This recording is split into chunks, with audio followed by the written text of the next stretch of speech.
I bought once to my husband's office. When his secretary saw me, she whispered, "Quick, get into the storage room, now." Hi, welcome to my channel. Enjoy my new story? I brought food to my husband's office one ordinary morning thinking it would be just a small surprise. But the moment his secretary saw me, her face turned pale. She grabbed my hand, her voice urgent. "Hurry, get into the storage room immediately."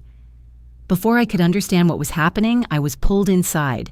When the door closed, I realized my husband was in the next room. And just seconds later, through an old vent in the wall, I began to hear things I should never have heard. "I am so grateful you chose to spend your time here. Tell me something, where are you watching from right now? Drop your city or country below. You would be surprised how far this community reaches." Quick note, some elements of this story are fictional, crafted to entertain and to teach. Names and locations are coincidental, but the lessons woven inside are ones I hope you carry with you. But let me take you back to that morning, because nothing that happened was ever supposed to go the way it did. It was a Tuesday in October, the kind of Austin morning that makes you forget summer ever existed. The sky was that deep, clean blue you only get in fall, not a cloud in sight, just the pale gold of early light stretching over the rooftops of Tarrytown. The neighborhood was still quiet. Sprinklers hissed softly across the street. Somewhere down the block, a dog barked twice and then gave up. I lay in bed longer than I should have, the right side of the mattress. Donovan's side was already cold, not just cool the way it gets when someone's been gone an hour. Cold.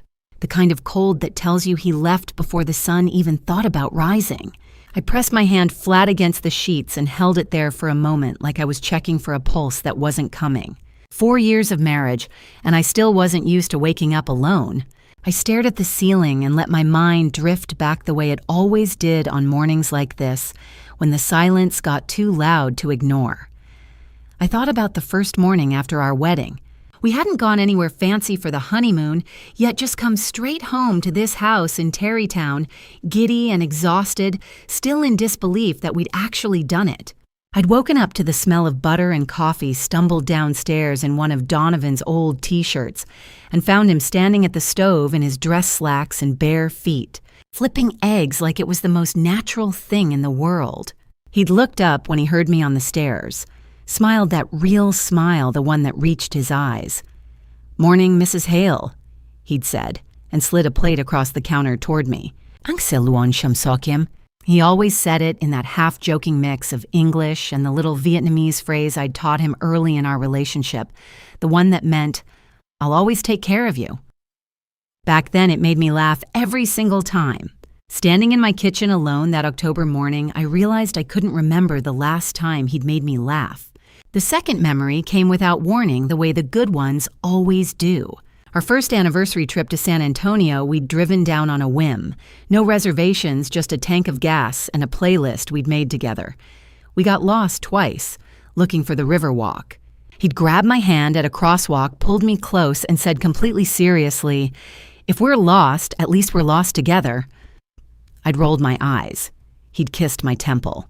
We'd found the restaurant 20 minutes later and stayed until midnight, talking about everything and nothing.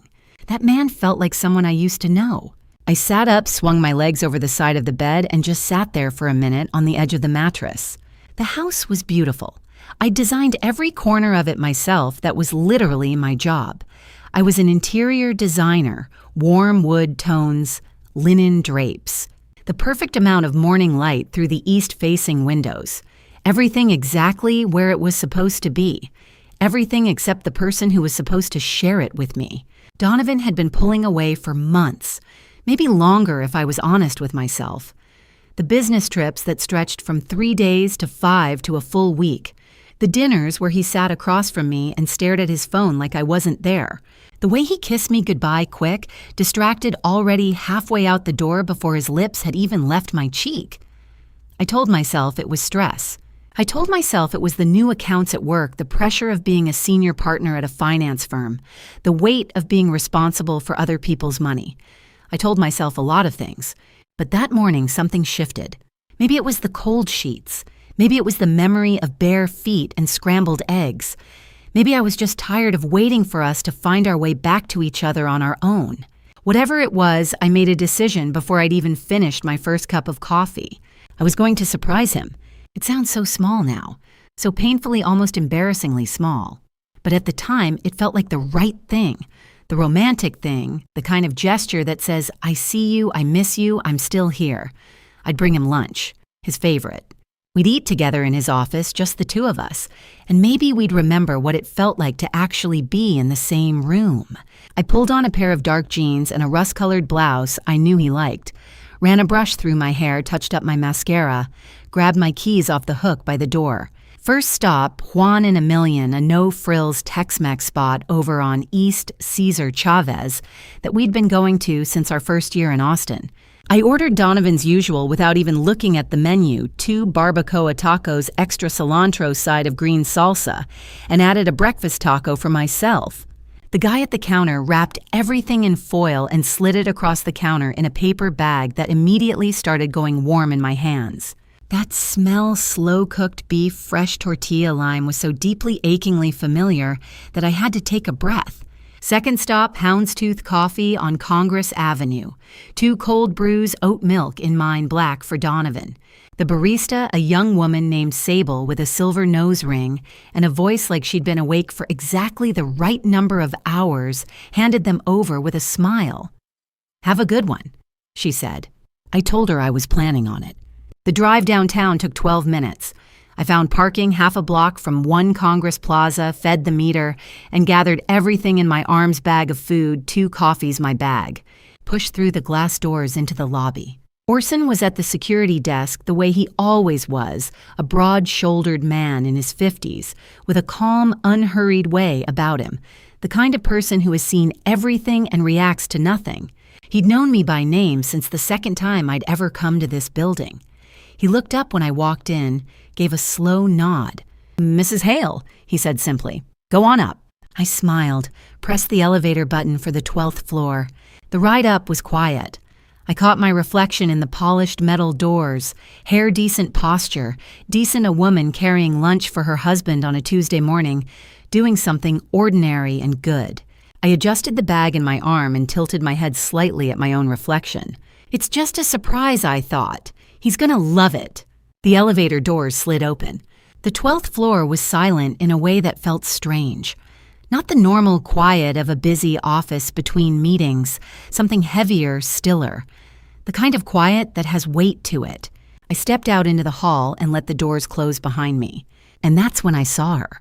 Marlo, Donovan's executive assistant, a composed, sharp woman in her early 40s, who had always been perfectly professional every time I'd visited. She was standing just outside Donovan's office door, her back to me, both hands pressed flat against the wall beside the frame. Her shoulders were rigid, not the posture of someone waiting, but the posture of someone listening. Something in my stomach turned over quietly. She must have heard the elevator because she went very still, stiller than before, and then slowly turned around. Marlo looked at me, and the color drained from her face like water leaving a glass. The hallway was too quiet for 10 o'clock on a Wednesday morning, and Marlo came at me before I could say a single word. She moved fast, faster than I expected from someone who always carried herself with such careful composure. In 4 years of visiting this office, I had never seen Marlo anything other than perfectly put together. Pressed blazer, measured smile. The kind of calm that makes you feel like everything is under control just by being in the same room as her. But the woman walking toward me now was none of that. Her face was ash gray. Her eyes were wide and fixed on me like I was something she'd been dreading all morning. Her hand closed around my arm before I had time to react. "Come with me." Her voice was barely above a whisper. "Right now. The supply room. Please, Sloan, please." I didn't move at first. My brain hadn't caught up yet. I was still holding the bag of tacos, still holding 2 cold brews, still existing in the version of this morning where I was just a wife doing something nice. "Marlo, what? There is no time." Her grip tightened. Her fingers were ice cold through my sleeve. "I will explain everything, but you cannot be standing in this hallway right now." I looked at her eyes, really looked. And what I saw there wasn't confusion, wasn't embarrassment, wasn't the awkward discomfort of someone caught doing something minor. It was fear. Real unfiltered fear, the kind that lives in your chest and makes your hands shake. I went with her. The supply room was 3 doors down on the left, a narrow space the width of a hallway itself, lined with shelving units stacked with paper reams, toner cartridges, spare keyboards. There was no window. When Marlo eased the door shut behind us, the only light came from a thin line under the door. The smell was dry and dusty old paper and metal shelving and something faintly electrical. I stood there in the dark with warm food in my hands and waited. Marlo pressed her back against the shelving unit across from me, arms wrapped tight around her own middle. For a moment, she just breathed slow, deliberate, like someone trying to bring themselves back from the edge of something. Then she talked. 3 days ago, she said, keeping her voice low enough that I had to lean in to hear her, Donovan left his company phone on the conference table after a meeting. I was collecting the folders. The screen lit up while I was standing right there. She paused. I wasn't trying to look, it was right in front of me. 2 messages, both on the lock screen. The first was from a contact saved only as V. Caspian misses you. When are you coming? I need the money earlier this month. The second was from someone named Daxton. Confirmed. I'll stop by Wednesday. Have the numbers ready before we run the transfer. Marlo had gone still after reading them. She'd set the folders down, walked back to her desk, and sat there staring at her computer screen for the better part of an hour. She told herself it could be anything, a side investment, a family obligation she didn't know about, something completely innocent with a name she didn't recognize. She'd told herself that for 3 days. I didn't have your number, she said quietly. I didn't know how to reach you, and I wasn't sure, not completely sure. And if I was wrong, if I said something, and it turned out to be nothing. She pressed her lips together. Donovan is not the kind of man you want to be wrong about. I understood what she meant. I'd spent 4 years not being wrong about him. This morning, she continued, I came in early. I was walking past his office around 8:30, and the door wasn't fully latched. I could hear him talking. He wasn't on speakerphone, just his regular voice, not even lowered, like he wasn't worried about anyone being nearby. She said she'd stopped without meaning to. The words had come through clearly. I'll move the money by the end of the week. Caspian needs what he needs. She has no idea. Don't worry about it. After that, she'd gone straight back to her desk, hands shaking, trying to figure out what to do next. And then the elevator had dinged and the doors had opened and I had walked out with a smile and 2 coffees and a bag of his favorite tacos. He used to be so careful, Marlo said, and something in her voice shifted, not quite pity, not quite anger, something in between. Double-locked his phone, never took personal calls here, kept everything completely separate. But the last few months he's gotten sloppy, careless. She shook her head slowly. I think he believes he's untouchable at this point, that he's got everything handled, that no one would ever. She stopped, looked at me, that you would never. I didn't say anything. There wasn't anything to say. Then she pointed upward. Near the top of the supply room wall where the ceiling met the corner was a ventilation grill, old aluminum, the kind that belongs to a building from a different decade. A single duct ran horizontally through the wall.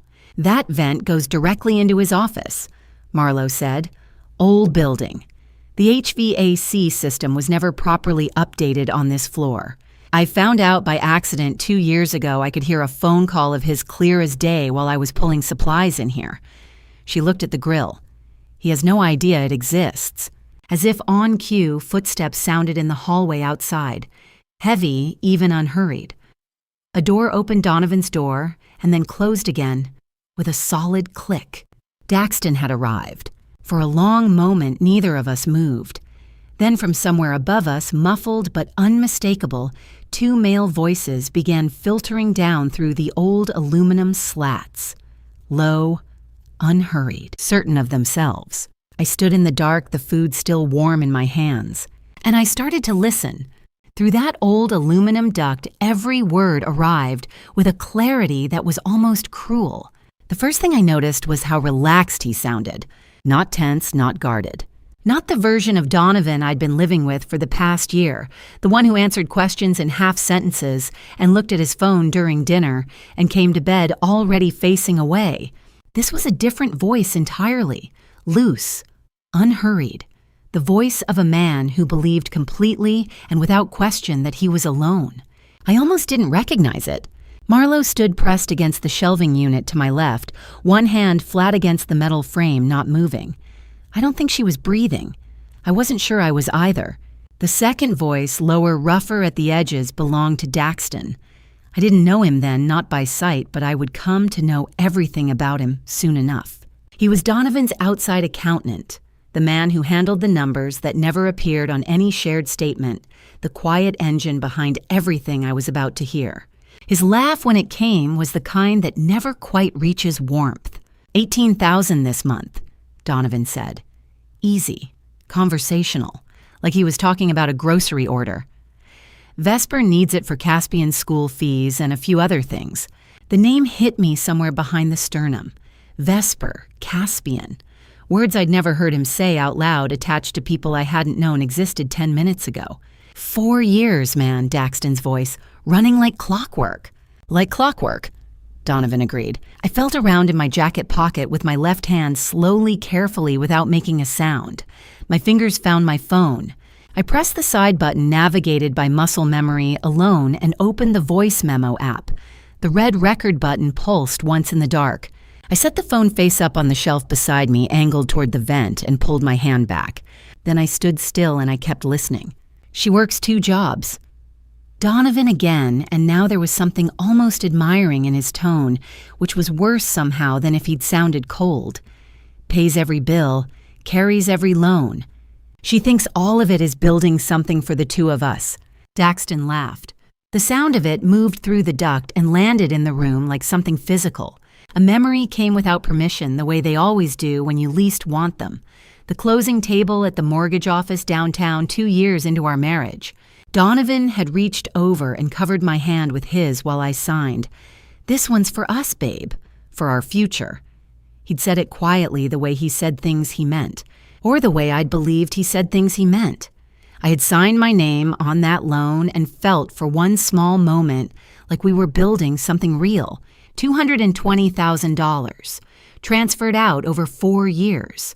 And the loan, the one I thought we were paying down together, was still sitting entirely in my name. That's not a bad return on investment, Donovan said. Not bad at all. Daxton again. I could hear the smile in it. Then came the part about the house. I won't pretend I absorbed it cleanly. The words came through the vent, in the order they were spoken, but my brain processed them in pieces, each one arriving a half second behind the last.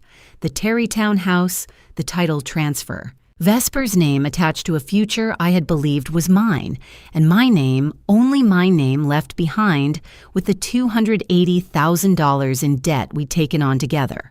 Together. My back was against the shelving unit. I didn't remember moving there. The food bag had shifted in my grip at some point, and I'd set it silently on the floor by my feet. I was standing very straight, the way your body sometimes goes straight when everything else is falling. She trusts me completely, Donovan said.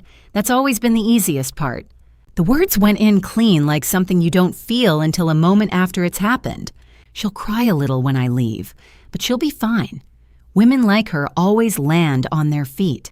Women like her. I noticed the tears somewhere around that sentence. Not dramatically, not the way it happens in movies where someone gasps and crumbles. They were just there, warm and quiet on my face, like they'd been falling for a while before I'd thought to check. I didn't wipe them. I didn't move. The record button on my phone continued to pulse in the dark, small and red and steady. She doesn't have any idea how perfectly everything's been set up, Donovan said.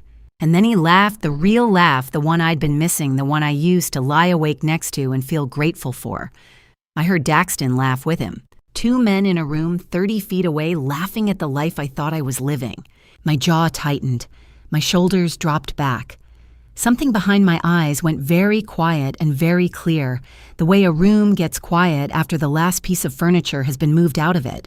I was not going to walk out of this building the same woman who walked in, but I was going to walk out. I did not collapse. I did not make a sound. I did the only thing I could do in that moment. I kept recording, and I waited until they went quiet. The moment I heard the elevator doors close behind him and Daxton Marlowe opened the supply room door. Not immediately, she waited a full 30 seconds, head tilted slightly, listening for footsteps that didn't come. Then she cracked the door, checked the hallway in both directions, and stepped back to let me out. The 12th floor looked exactly as it had 40 minutes ago. Same gray carpet, same frame prints on the walls, same neutral corporate quiet. Nothing had changed out here. Everything had changed in me. I set the food bag on Marlowe's desk without looking at it. The tacos were cold. The cold brews had gone warm.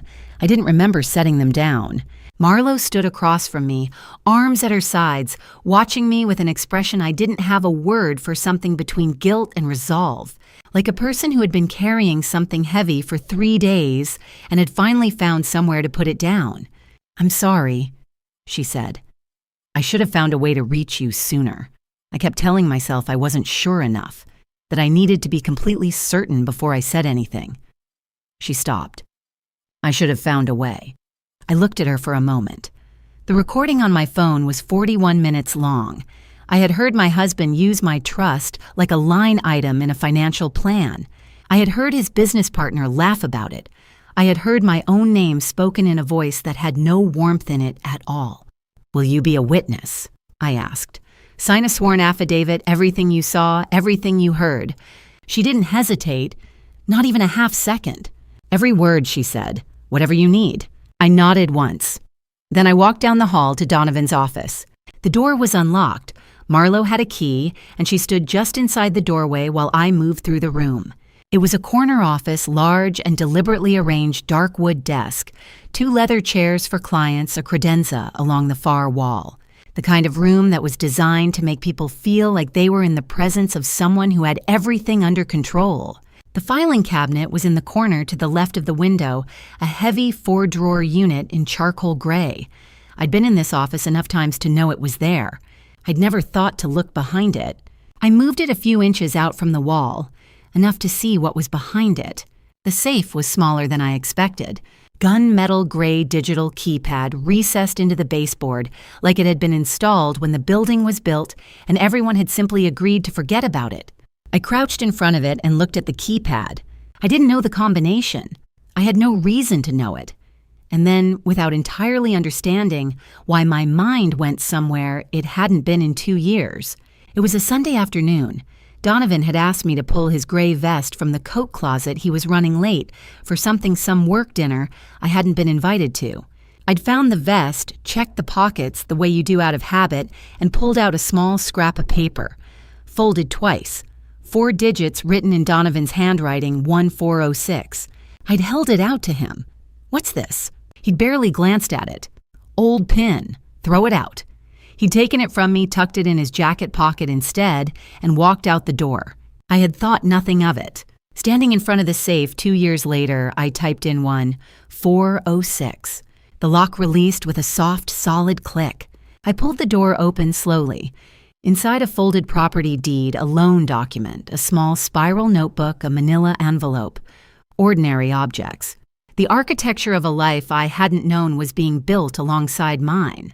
And then I saw the inside of the safe door. A small piece of paper folded once fixed to the metal with a strip of yellowed tape. 4 words and a date. In Donovan's handwriting, the same handwriting I'd seen on birthday cards and grocery lists, and the margins of books we'd read together. June 14th, Femf, the first time. I read it twice. June 14th, 1406, the day he met her. Not our anniversary, not my birthday. Not any date that had anything to do with me or the life we had supposedly been building together.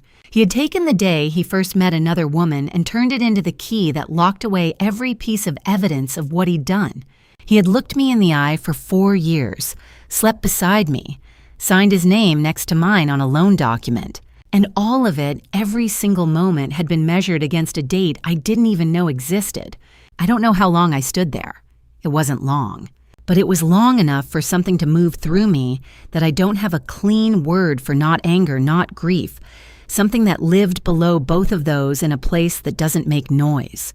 The tears came without warning. One breath, and then they were there, not the careful, controlled kind, but the real kind, the ones that come from the part of you that had actually believed. I let them fall for exactly as long as they needed to. I didn't fight them, and I didn't perform them.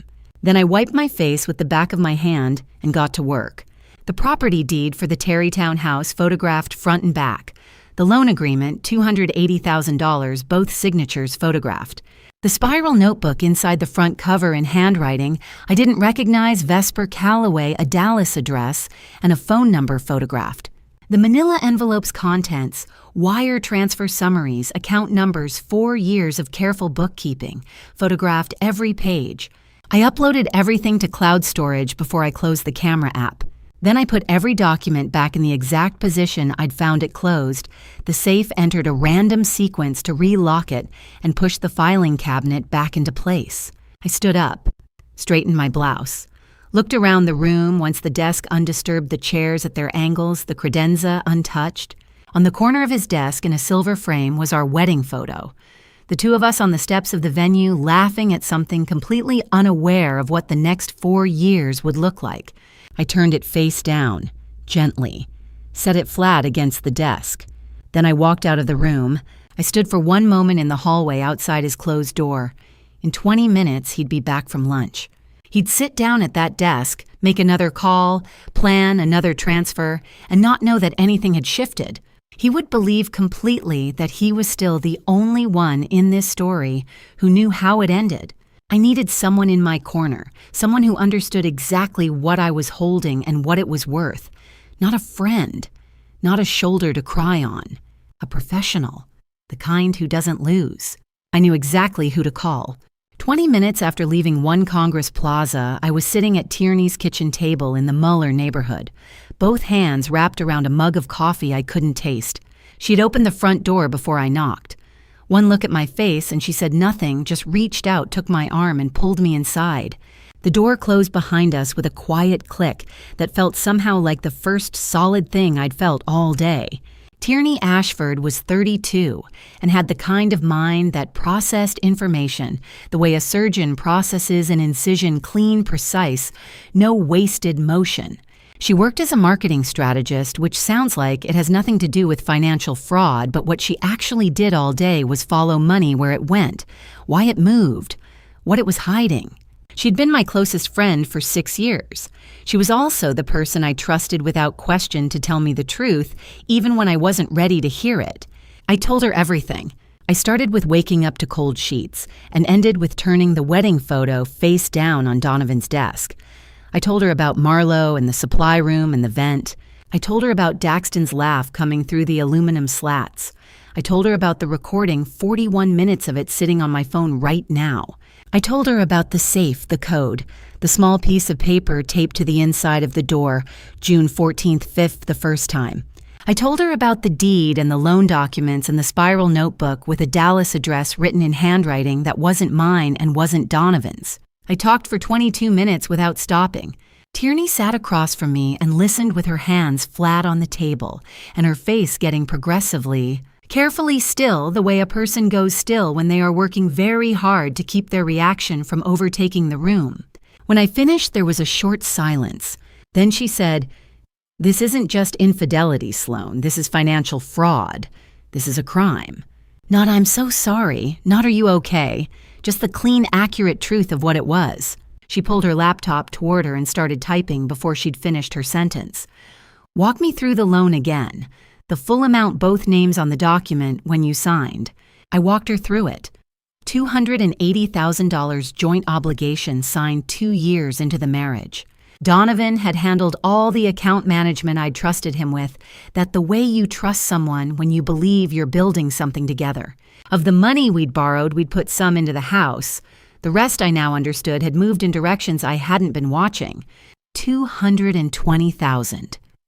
Tierney said, not looking up from her screen. Over 4 years. That's systematic. That's not a mistake or a one-time transfer, that's a pattern. Documented, intentional, sustained. She looked up.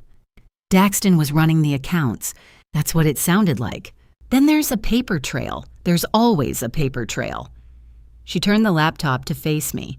A law firm website, clean gray design, no photographs on the homepage, just a name and an address on West 6th Street. You don't need a regular divorce lawyer. You need someone who handles fraudulent dissipation of marital assets.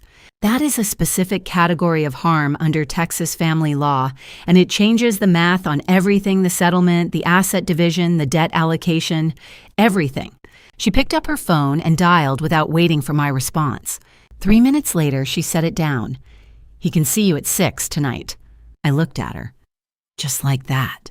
"He owes me a favor." A small, precise smile. "Don't ask."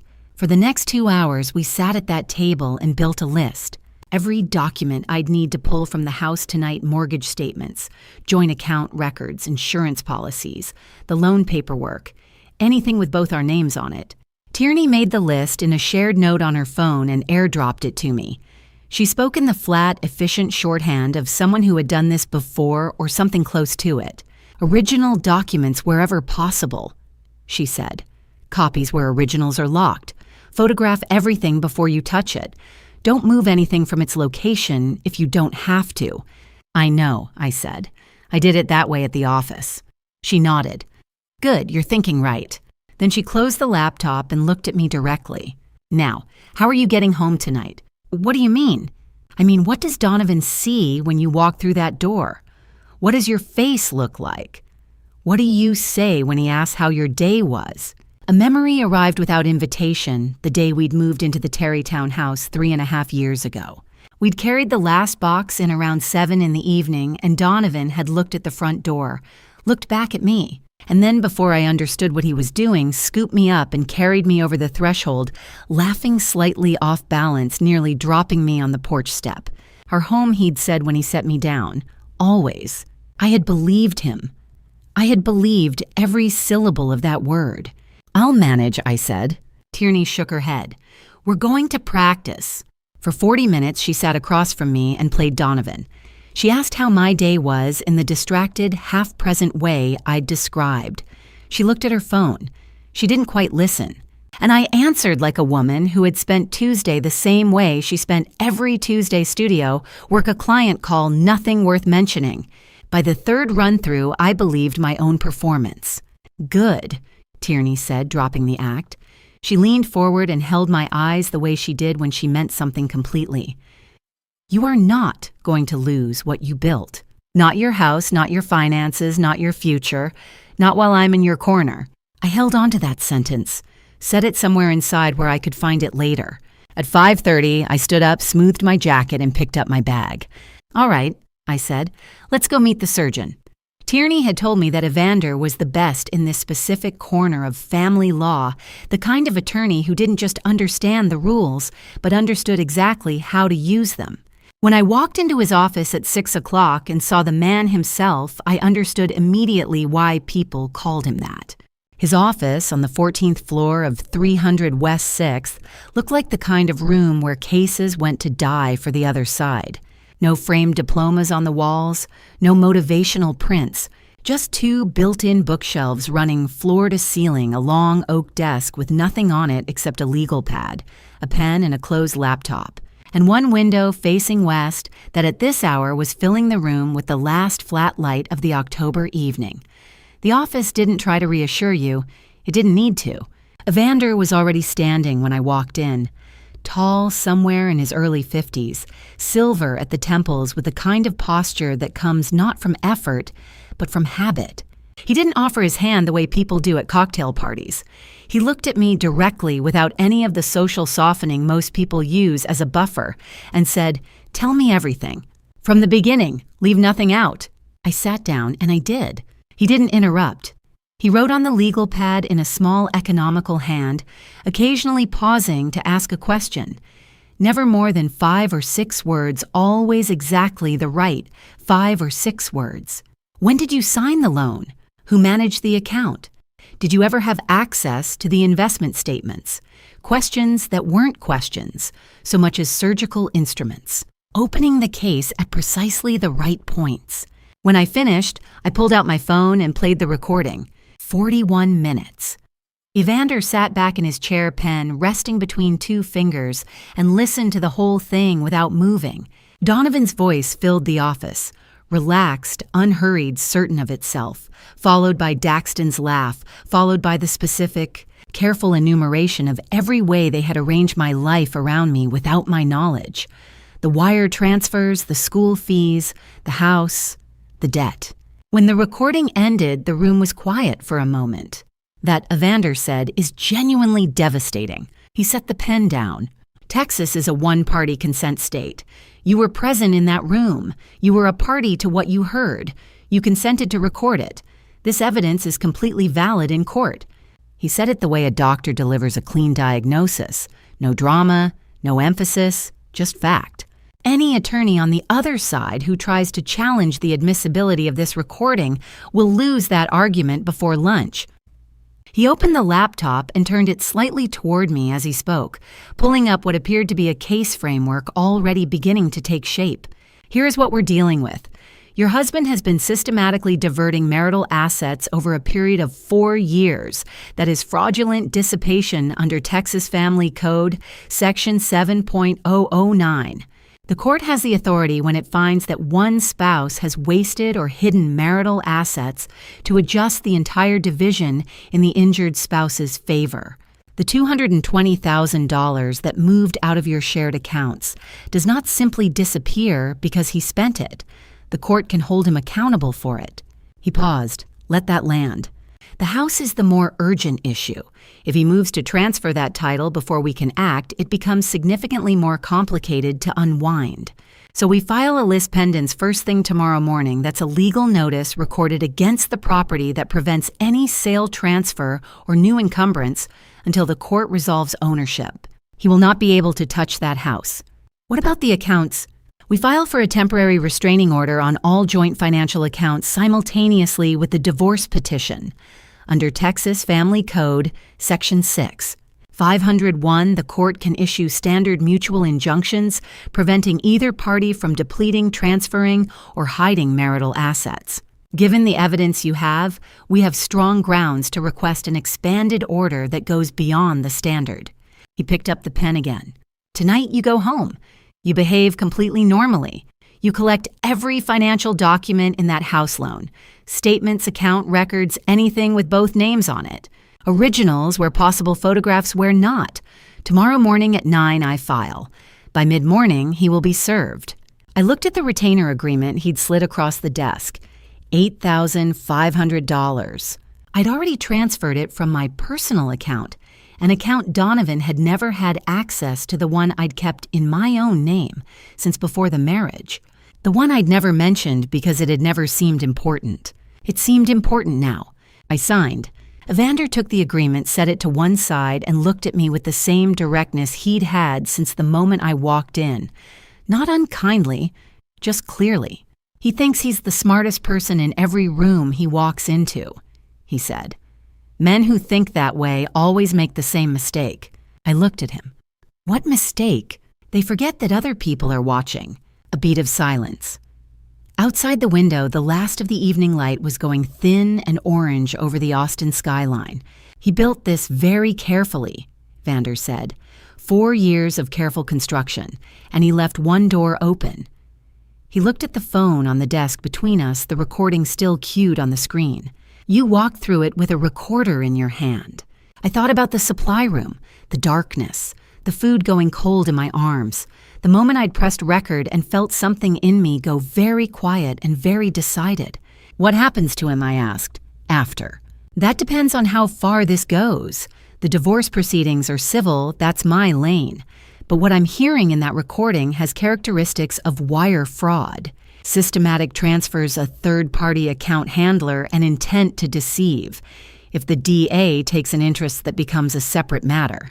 He paused. It often does, in cases like this. I nodded, picked up my bag, stood. He walked me to the door, stopped just before opening it. Get some sleep if you can, he said. Tomorrow is going to be a long day. I drove home through the dark streets of Austin, rehearsing every gesture, every expression, every ordinary sentence I would need to produce when I walked through that front door. the way I'd set my bag down, the way I'd answer when he asked how my day was. The small practice performance of a woman who had spent a perfectly ordinary Tuesday doing nothing in particular. One last night of that, just one. The house on Tarrytown Road looked exactly the same as always. Warm light through the front windows, his car in the driveway. The porch light I always left on when I knew I'd be coming home after dark. Everything in its place, everything a lie. I sat in my car in the driveway for exactly 30 seconds. Long enough to go through the checklist Tierney and I had rehearsed, shoulders relaxed, not carried, jaw unclenched, expression of mild, pleasant tiredness, the kind that comes from a long but ordinary day. Not from spending 40 minutes in a dark supply room listening to your marriage be dismantled from the inside. I thought about the drive home. I thought about Evander's voice. One last night of this, just one. Then I picked up my bag and went inside. Donovan was on the sofa exactly where I'd expected him to be, the television on ESPN, a half-finished glass of water on the coffee table, his jacket draped over the armchair in a way that suggested he'd been home for a while and hadn't given much thought to where anything landed. He turned when he heard the door. I smiled, the best smile I'd ever manufactured. "Hey," I said. "Sorry I'm late, new client ran long." He looked at me for a moment, not the searching, attentive look of someone who suspects something, but the brief, surface-level look of a man confirming that what he sees matches what he expects. Which it did, because I made sure of it. "No worries," he said and turned back to the screen. I went to the kitchen. I cooked the way a machine cooks hands, moving through motions they had performed so many times that the brain no longer needed to supervise. Pasta, garlic, olive oil. The particular domestic choreography of a weeknight dinner in a house where two people have stopped being curious about each other. My hands worked the pan. My mind was somewhere else entirely, back in the supply room, back in Donovan's office, back in front of a safe that opened to a date he'd chosen for someone who wasn't me. $18,000 this month. Caspian school fees, 4 years of clockwork. I set the plates down at the table. Donovan came in from the living room without being asked, sat down, picked up his fork. He did not ask how the new client meeting had gone. He did not ask about my day, my studio, my work, or anything that lived in the hours between when he'd left that morning and when I'd walked through the door. He ate with his eyes slightly unfocused, the way people look when they're thinking about something other than the room they're in. "Good," he said at some point without looking up. "Thanks." That was the whole dinner. I ate. I nodded when there was nothing to nod at. I refilled his water glass when it got low because that was the kind of thing I had been doing for 4 years without thinking about it. Muscle memory. The residue of a marriage operating entirely on habit. After dinner, he went to his study. I cleared the table, rinsed the dishes, loaded the dishwasher. I stood at the sink for a moment, looking at the window above it, which at this hour reflected the kitchen back at me, the warm light, the clean counter, the woman standing there with wet hands. I watched the back of his head disappear through the study door. For the first time, I saw him clearly, not as my husband, not as the man who had carried me over the threshold and said always like he meant it, just as a stranger who had been living in my house and rearranging things in the dark while I paid the bills and believed in something that had never existed. The clarity of it was almost a relief. I waited until the study light went off. Then I waited another hour. Then I waited until his breathing on the other side of our bedroom wall had slowed into the deep, even rhythm of someone who had no reason to lie awake. At 1 a.m, I got up. I worked in the kitchen where the light under the cabinet was enough to see by without being visible from the street. Bank statements, 4 years of them pulled from the accordion file I kept in the pantry, the one Donovan had always called my worry file, in a tone that was affectionate and slightly dismissive.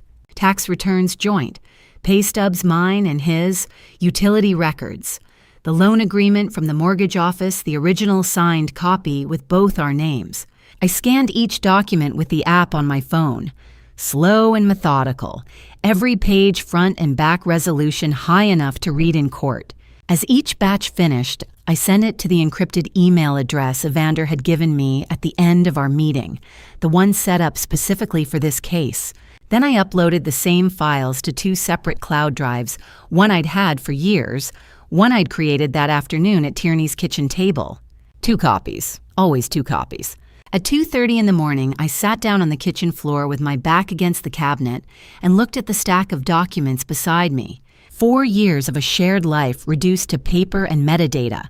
Outside, the neighborhood was completely silent. Inside, somewhere down the hall, Donovan was sleeping without interruption. I picked up my phone and typed to Tierney, "I have everything. The machine is running." Her reply came back in under a minute. She had been awake, waiting. "Get some sleep. Tomorrow it starts." I turned off the cabinet light, stood up, moved through the dark house toward the bedroom, past the study where his laptop sat closed on the desk, past the coat closet where 4 years of his jackets hung in a row. I stood in the bedroom doorway for a moment, listening to him breathe slow and steady the untroubled sleep of a man who believed he was the only one in this story who knew how it ended. He had no idea that while he'd been at dinner and watching television and sleeping, I had spent the night dismantling his plan from the inside one scanned document at a time. I lay down on my side of the bed and stared at the ceiling. The next morning, Evander filed at 9, and I drove to my studio the way I did every morning, parked in the same spot, unlocked the same door, made the same coffee. Then I sat down and waited. It was 9:47 in the morning. I'd been at my studio on South Congress Avenue for less than an hour when everything I'd been waiting for finally arrived. I was sketching out a mood board for a new residential project, fabric swatches, paint samples, the particular kind of focused, absorbing work that usually quiets everything else in my head when my phone buzzed against the drafting table. I looked at the screen. Donovan. I set my pencil down, took one breath slow from the bottom of my lungs the way Tierney had coached me. Then I picked up the phone and answered. "What the hell is this?" Not a question. The words came out flat and compressed the way pressure sounds when it's looking for an exit. "A subpoena, Sloan. What did you do?" I had imagined this moment 100 times in the last 18 hours. I had practiced the tone, the pace, the exact weight of each word. What I hadn't anticipated was how strange it would feel to hear him like this. Donovan, who was always the most composed person in any room, whose voice I had never once heard crack in 4 years of marriage. The voice on the other end of the line now was something different, tight, barely held together. "I filed for divorce," I said, flat, simple, no decoration. A beat of silence. Then He stopped, started again. "Where is this coming from? I don't understand." "I think you do. Sloan." His voice shifted lower now, the way it goes when he's trying to pull a situation back under control. "Whatever you think is happening, we can talk about this. Come home tonight and I know about Vesper Donovan." Silence. "I know about Caspian. I know about the $220,000. I know about Daxton and the wire transfers and the account he's been running for you for the last 4 years. I kept my voice level. Not cold exactly, just very, very clear. "I have a recording. Every word you said in that office, every number, every name." The silence that followed was a different kind of silence from the one before. The first had been shock. This one was calculation. I could almost hear the specific quality of it, the way his mind was moving through options and discarding them one by one. When he spoke again, his voice had changed a third time. Harder now, stripped of the attempt at reason. "Who told you?" Not asking, demanding. How doesn't matter. What matters is what happens next." "Sloan, the house has been frozen. You cannot sell it, transfer it, or borrow against it. The Ellis pendants was filed this morning along with the divorce petition." I let that settle for exactly 1 second. "Your joint accounts are subject to the temporary restraining order. Any withdrawal or transfer outside normal living expenses is a violation of a court order. You'll want to talk to your attorney about what that means. You think you can just..." His voice broke on the last word, caught itself. "I will make sure you walk away from this with nothing. Do you hear me? Nothing." I'd been waiting for that sentence, not because I was afraid of it, because I had already thought it through, measured it against everything Evander had said, and understood exactly what it was worth. "Try," I said, and I ended the call. I set the phone face down on the drafting table and stood there for a moment. My hands were not entirely steady. I noticed that without judgment, the way you notice weather. My heart was moving faster than normal, but my breathing was even. My jaw was unclenched. I was still standing exactly where I'd been when the phone rang, and nothing about my position had shifted. Across the studio, Ondine looked up from her workstation. She was 28, the other designer who shared the South Congress space with me. Quiet, precise, the kind of person who noticed everything and commented on very little. She had been at her desk when I arrived that morning, and she had not asked about the expression on my face when I walked in, which I'd been grateful for. She was watching me now with that same careful attention. "You okay?"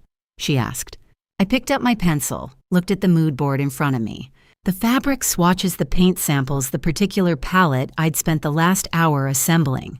For a couple in West Austin who wanted their living room to feel as the wife had put it, like coming home.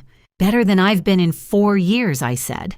Ondine held my eyes for a moment, nodded once, turned back to her screen. I looked out through the studio's front window at South Congress Avenue. Late morning mid-October, the street was doing what it always did, completely indifferent to the events occurring on the other side of this glass. A woman walked past with a coffee cup and a dog on a leash. A delivery truck idled at the curb.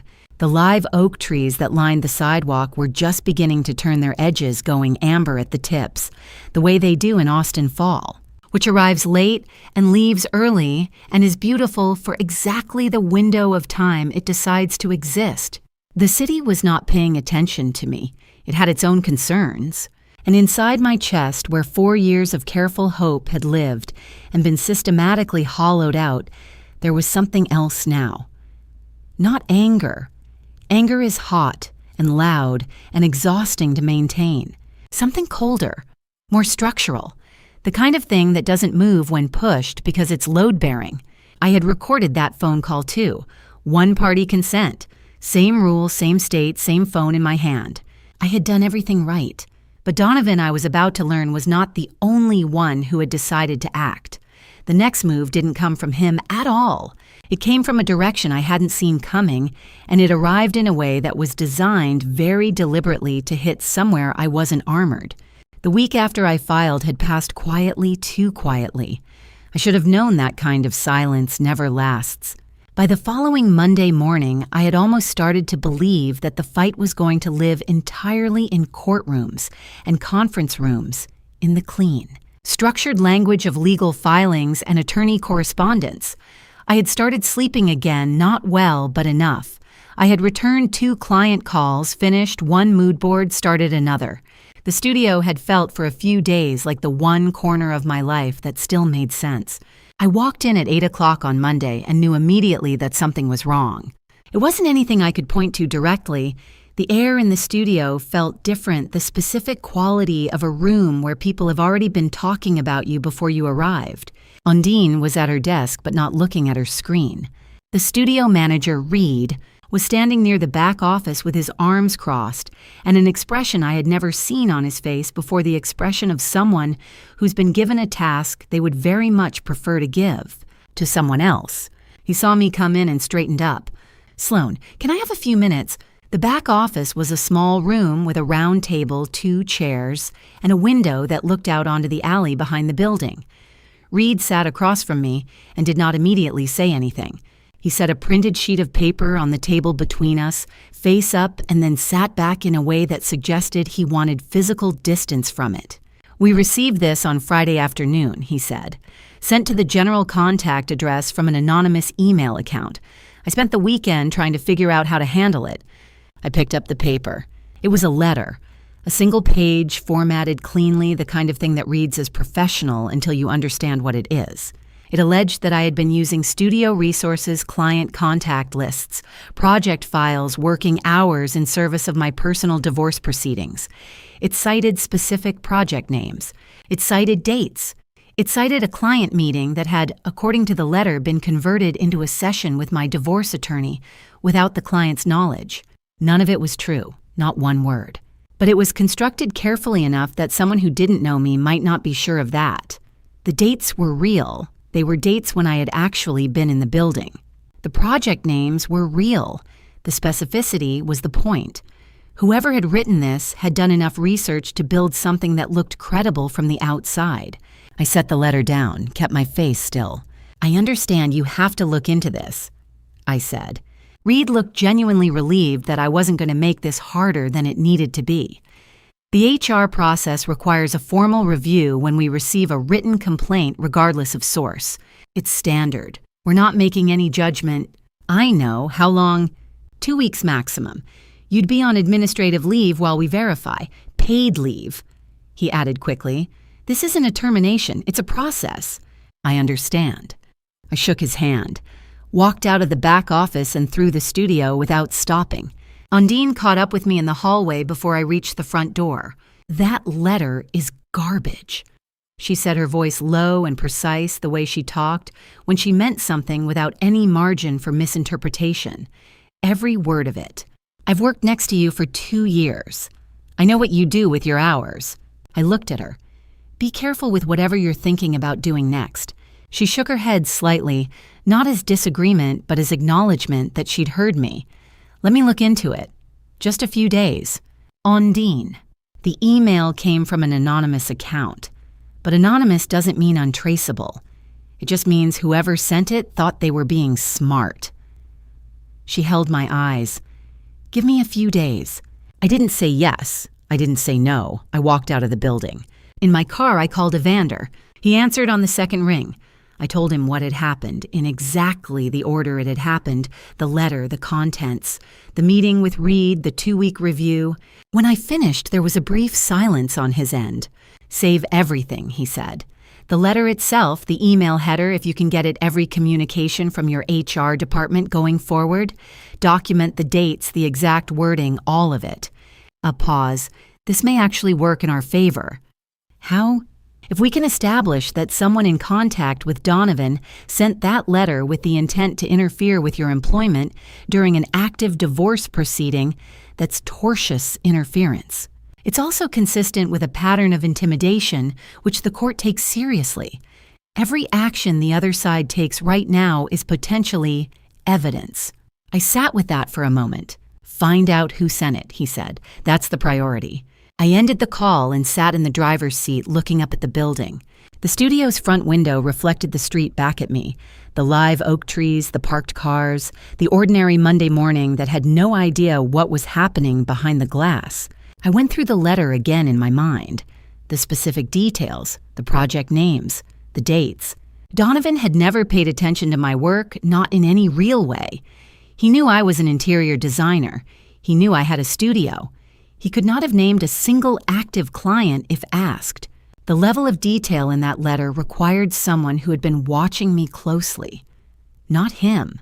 Someone else had been gathering information about my professional life patiently, specifically, and had assembled it into something that could be used as a weapon at exactly the right moment.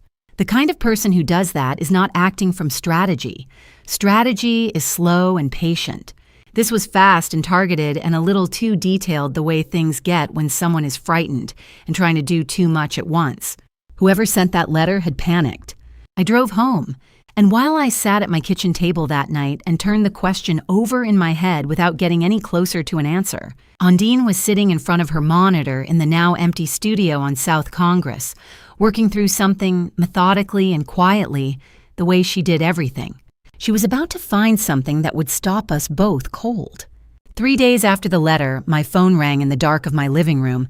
I'd been sitting on the couch with the lights off, not watching the television that was on in front of me, not reading the brief Evander had sent that afternoon, not doing anything in particular except existing in the particular exhausted stillness that had become my default setting since the day I'd walked into that building with a bag of cold tacos and changed everything. When the screen lit up with Ondine's name, I felt something shift in my chest before I even answered. Her voice told me immediately. Not bad news exactly, but not simple. "I found something," she said. "I need you to hear it before I do anything else." I turned off the television. "Tell me." She had gone to our IT manager the morning after the letter, she explained, framing it as a workplace security concern, which technically it was. An anonymous email sent to a company address from an unknown source. The IT manager had pulled the full header data from the server logs. Every email that touches a corporate server leaves a trail, she said, regardless of how the sender address is disguised. Routing information, timestamps, and at the origin of the chain, an IP address registered to a device in Dallas, Texas. She had taken that IP address and cross-referenced it with the account metadata attached to the sending device. The account linked to that device, Ondine said, belongs to someone named Vesper Calloway. I sat very still. She sent it from her personal laptop. Ondine continued. No VPN, no proxy server, nothing. A pause. She wasn't thinking clearly, Sloan. Someone who does something like this in a panic doesn't stop to think about IP addresses.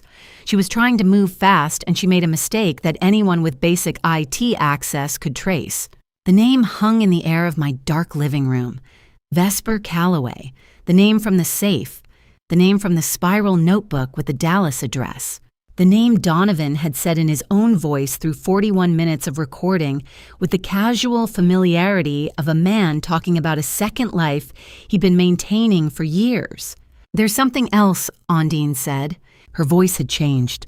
The precision was still there, but something underneath it had shifted. Something careful and reluctant. The way a person sounds when they're about to say something they would prefer not to have to say. Vesper Calloway is my cousin. The room was very quiet. What did you just say? She's my cousin. Distant, we haven't been close in years. Her mother and my mother are sisters who haven't spoken since before I moved to Austin. She paused. I had no idea she was involved with anyone named Donovan. I had no idea she was involved with your husband. I didn't know any of this. Another pause shorter. I swear to you on everything, Sloan. I didn't know. I believed her. I believed her because I had worked beside this woman for 2 years, and I knew the specific register of her voice when she was being precise about something that mattered.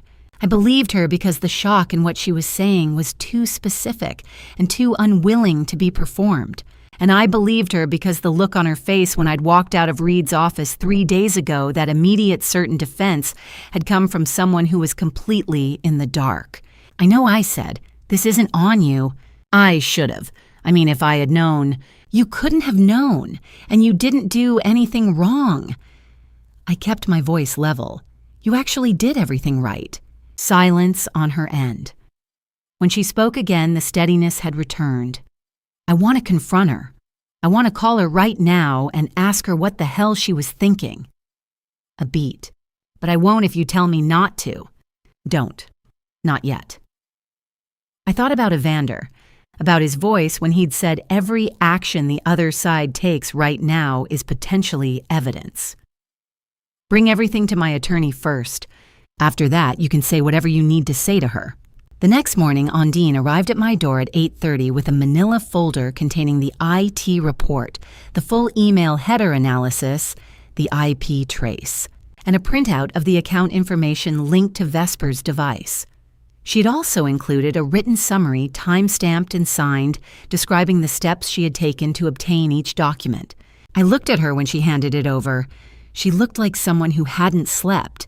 "Thank you," I said, "for all of it." She nodded once and didn't make it into more than it was. We drove to Evander's office together.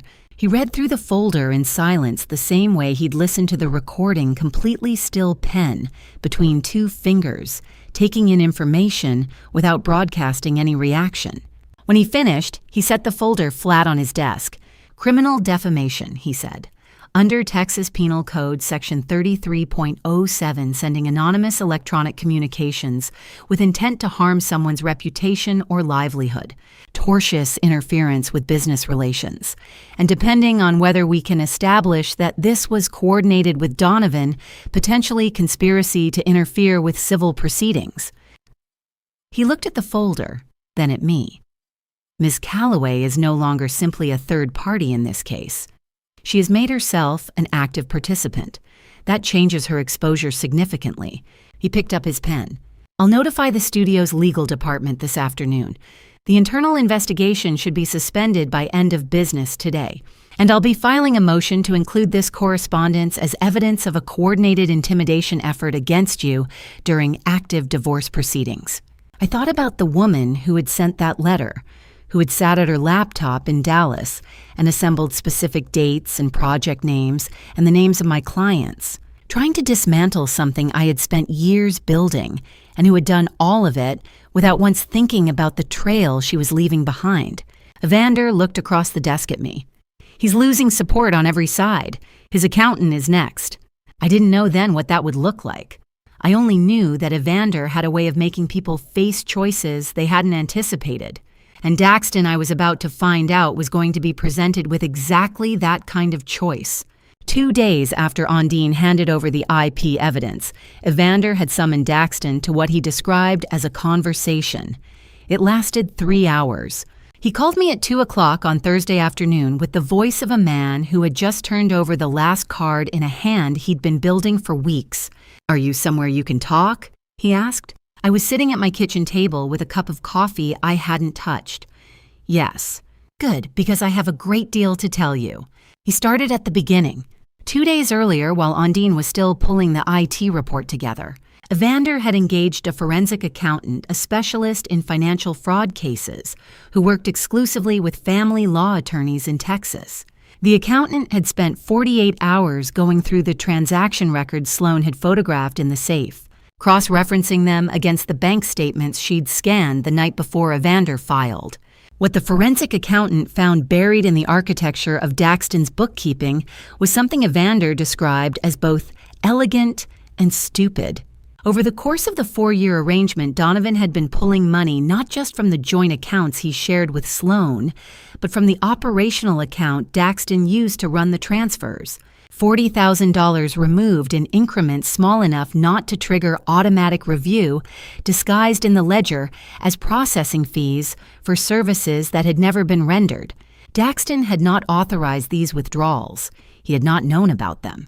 He had been stealing from his own accomplice, Evander said, which tells you something important about the kind of man we're dealing with. Evander had sent Daxton a formal notice, not a criminal subpoena, but a civil litigation hold, informing him that he was a named party in a divorce proceeding involving financial fraud and that his cooperation was being requested. He had included as an attachment a 2-page summary of the forensic accountant's findings regarding the processing fees. Daxton had called back within the hour. The meeting had taken place at Evander's office that morning. Evander described it to me in the precise sequential way he described everything. No editorializing, no drama, just the facts laid out in the order they'd occurred. He had placed 2 bank statements on the table. Daxton's account. The withdrawals highlighted in yellow.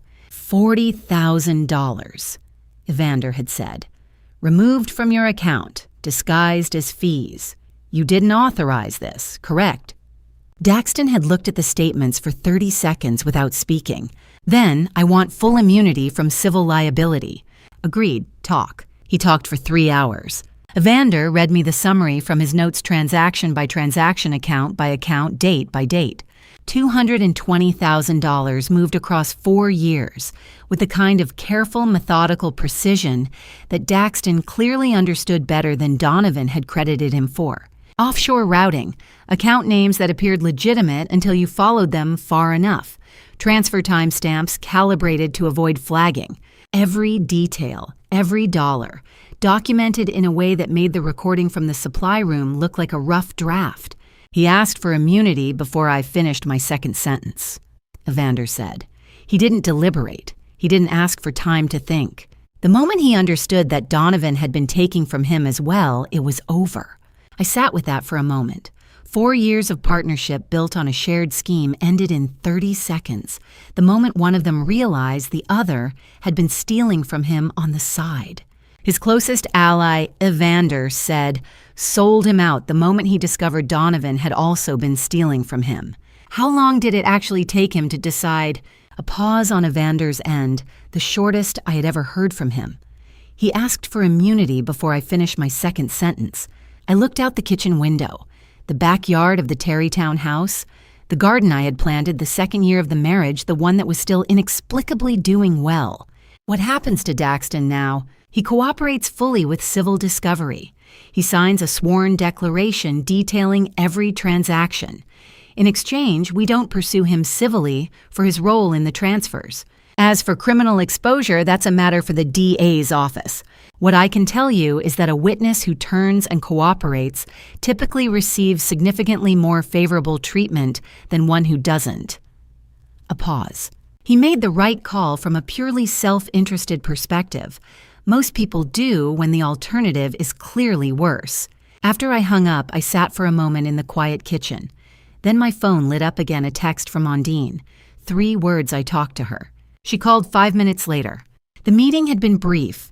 Ondine had driven to the coffee shop on 2nd Street where Vesper had agreed to meet. Ondine hadn't told her what it was about, only that it was family business.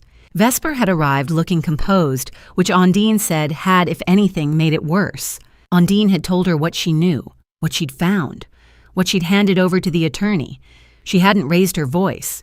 She'd laid it out the same way she laid out everything clean and precise and without unnecessary decoration. Vesper's response when it came was 4 words. He chose me, always. Ondine had looked at her for a moment. When she spoke, her voice was level. He chose himself.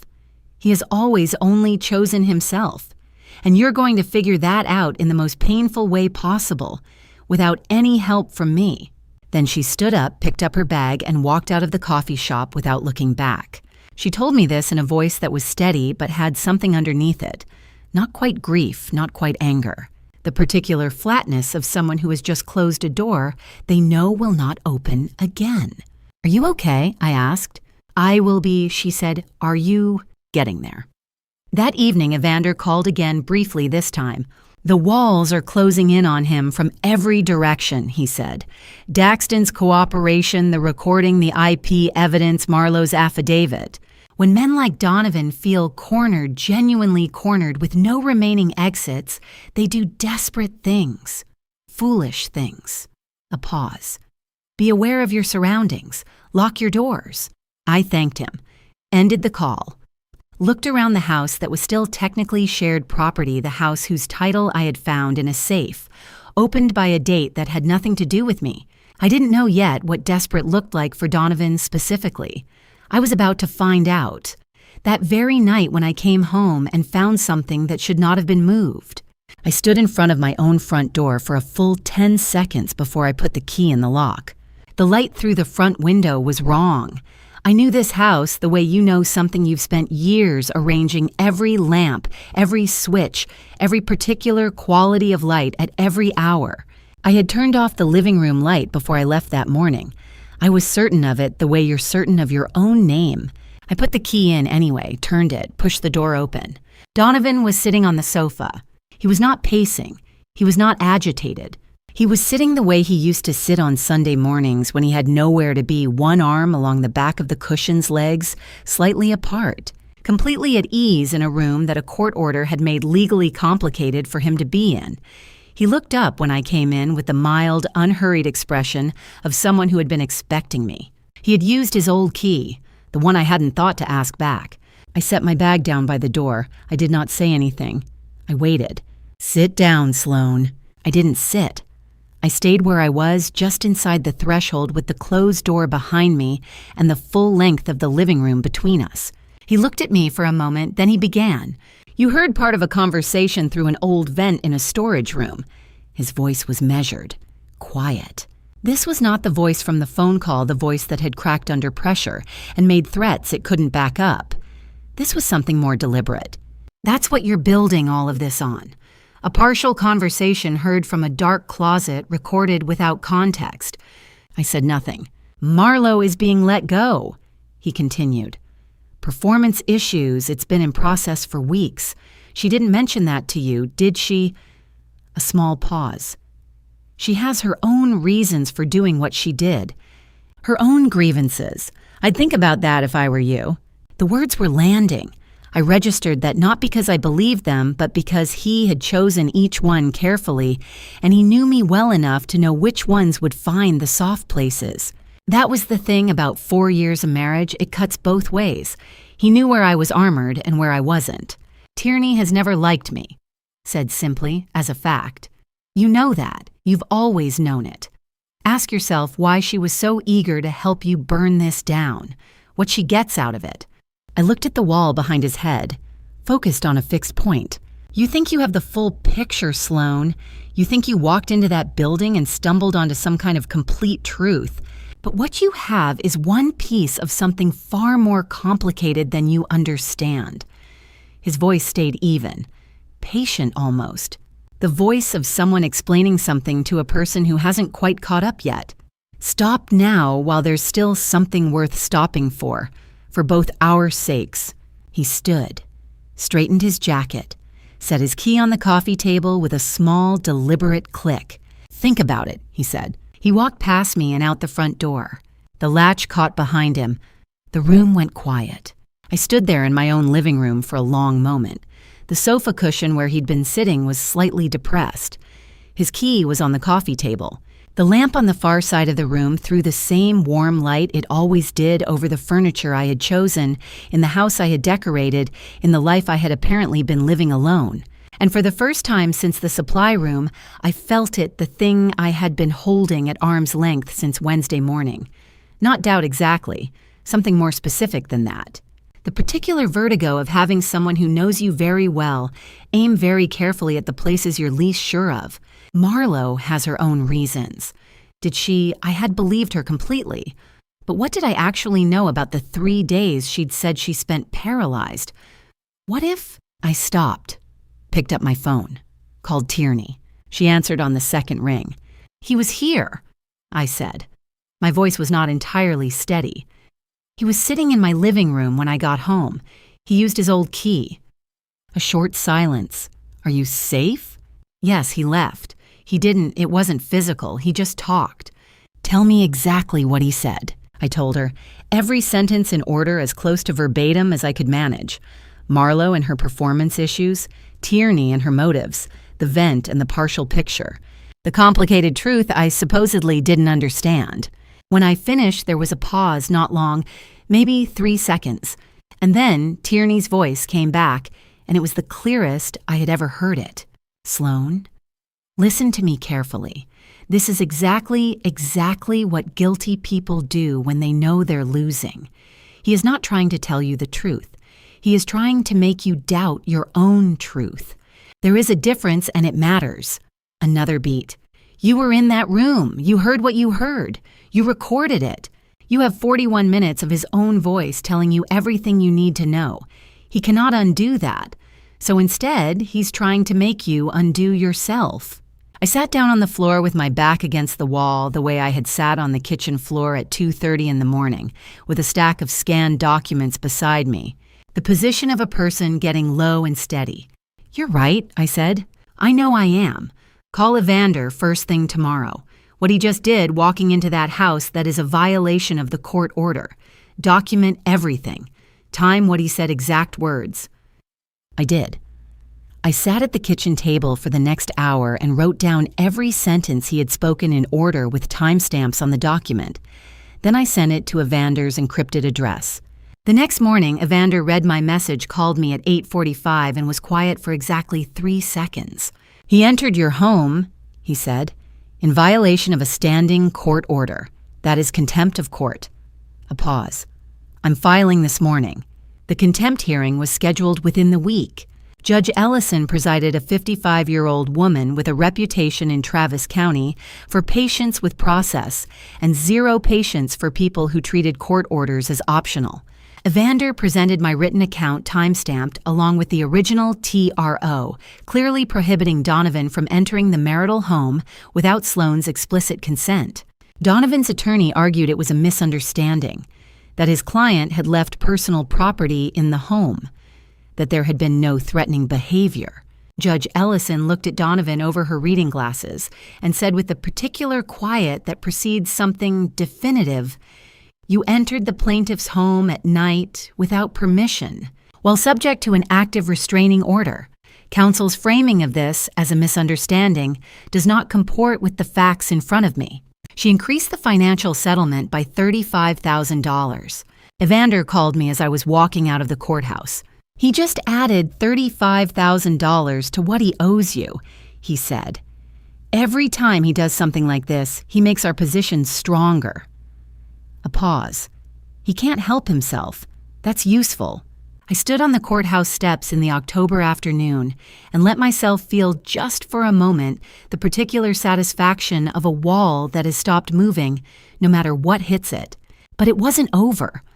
That afternoon, the forensic accountant called Evander with something he hadn't been looking for, something that reframed everything we thought we knew about why this marriage had started in the first place. Before I reveal what the forensic accountant found buried inside those records, something far worse than anything that had come before, drop the number 13 in the comments and let me know you are still watching. Every single one of you matters to me.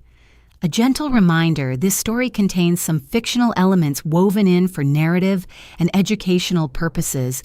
Not every detail may be exact. If you would prefer to step away here, there is absolutely no judgment in that.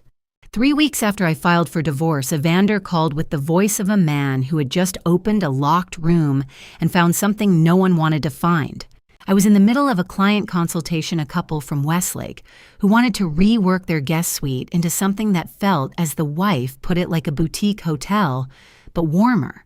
I had fabric samples spread across the drafting table and was in the middle of explaining the difference between 2 shades of linen when his name appeared on my phone screen. I apologized, set the samples down, and stepped out into the hallway. "I need to talk to you," Evander said. "The forensic accounting report is complete." I leaned against the wall. "Tell me." "The $220,000 is fully confirmed. Every transfer, every account, every timestamp. Daxton's testimony aligns with the documentary evidence to the penny. That part of the case is airtight." He paused. "But that is not why I'm calling." The hallway was quiet. Through the studio glass, I could see my clients waiting patiently at the drafting table, looking at fabric swatches, unaware that 12 feet away I was about to receive information that would restructure everything I thought I understood about the last 4 years of my life. The wife was holding up 2 samples side by side, tilting them toward the light. Something about the ordinariness of that gesture, the complete uncomplicated normalcy of it, made the contrast of what I was hearing feel almost unbearable. During the title search, Evander said, "We found a second mortgage on the Terrytown property, filed 14 months ago, against a property held jointly in both your names." I waited, "Without your knowledge and without your signature." The sentence took a moment to fully process, not because I didn't understand the words, but because of what they meant underneath what they required to be true. For that document to exist, someone had submitted a mortgage application, produced paperwork with both names on it, signed in 2 places, and filed it with Travis County, without me being present, without my knowledge, without anything that could have been mistaken for my consent. Someone had written my name on a legal document and signed it, in my handwriting presumably, well enough to pass through a lender's verification process and a county clerk's office. "He forged my signature," I said. Not a question. That is what the document indicates. $180,000. The funds were fully dispersed. We have not yet traced where the money went, but we will. A pause shorter than Evander's usual pauses, which told me something. "Sloan, this is no longer a civil matter. Forging a spouse's signature on a legal financial document is criminal forgery under Texas law. Combined with the wire transfers and the documented pattern of fraudulent concealment, we are now looking at a criminal case alongside the civil one." I moved to the small bench at the end of the hallway and sat down. Through the window at the far end, I could see South Congress Avenue, the ordinary Tuesday morning of it. The coffee shop across the street, a woman walking a dog, the live oak trees doing their slow October thing, the city moving at exactly the pace it always moved, completely indifferent to the fact that a woman was sitting on a bench 12 feet away, being told that her name had been borrowed and forged and filed at a county office without her knowledge. I had signed things with Donovan, loan documents, joint accounts, the mortgage on the Terrytown house. I remembered each of those moments, specifically the pen in my hand, the line on the page, the way he had covered my hand with his at the closing table and said, "This one's for us." I had believed completely that I understood every document my name appeared on. I had been wrong. The Travis County District Attorney's Office. Evander continued, has opened a parallel criminal investigation, mortgage fraud, wire fraud, forgery. These are not small charges, and the DA's office does not open parallel investigations without sufficient predicate to pursue them. I let out a slow breath. What does that mean for the divorce? It means that Donovan's attorney is going to have a very serious conversation with him very shortly if that conversation hasn't already happened. Every time he contests something in the civil proceedings, he creates additional testimony, additional documentation, additional evidence that the criminal investigators can use. His attorney will advise him to stop fighting. The smarter move from his position is to let the divorce resolve as quickly and quietly as possible. So he'll stop contesting. I expect his posture to change significantly in the coming weeks. Yes. I looked at the bench I was sitting on.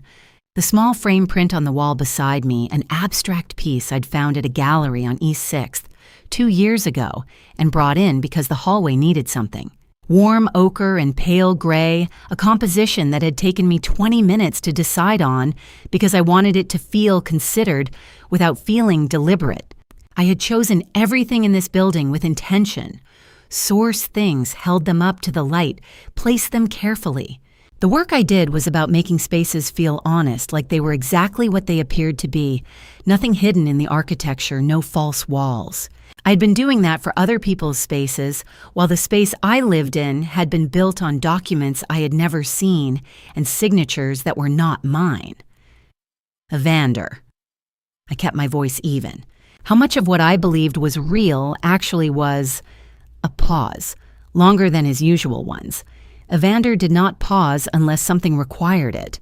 That, he said, is precisely what we are in the process of finding out, because the forensic accountant flagged something else in the email records he was reviewing as part of the title search, something that goes beyond the financial fraud. Another pause.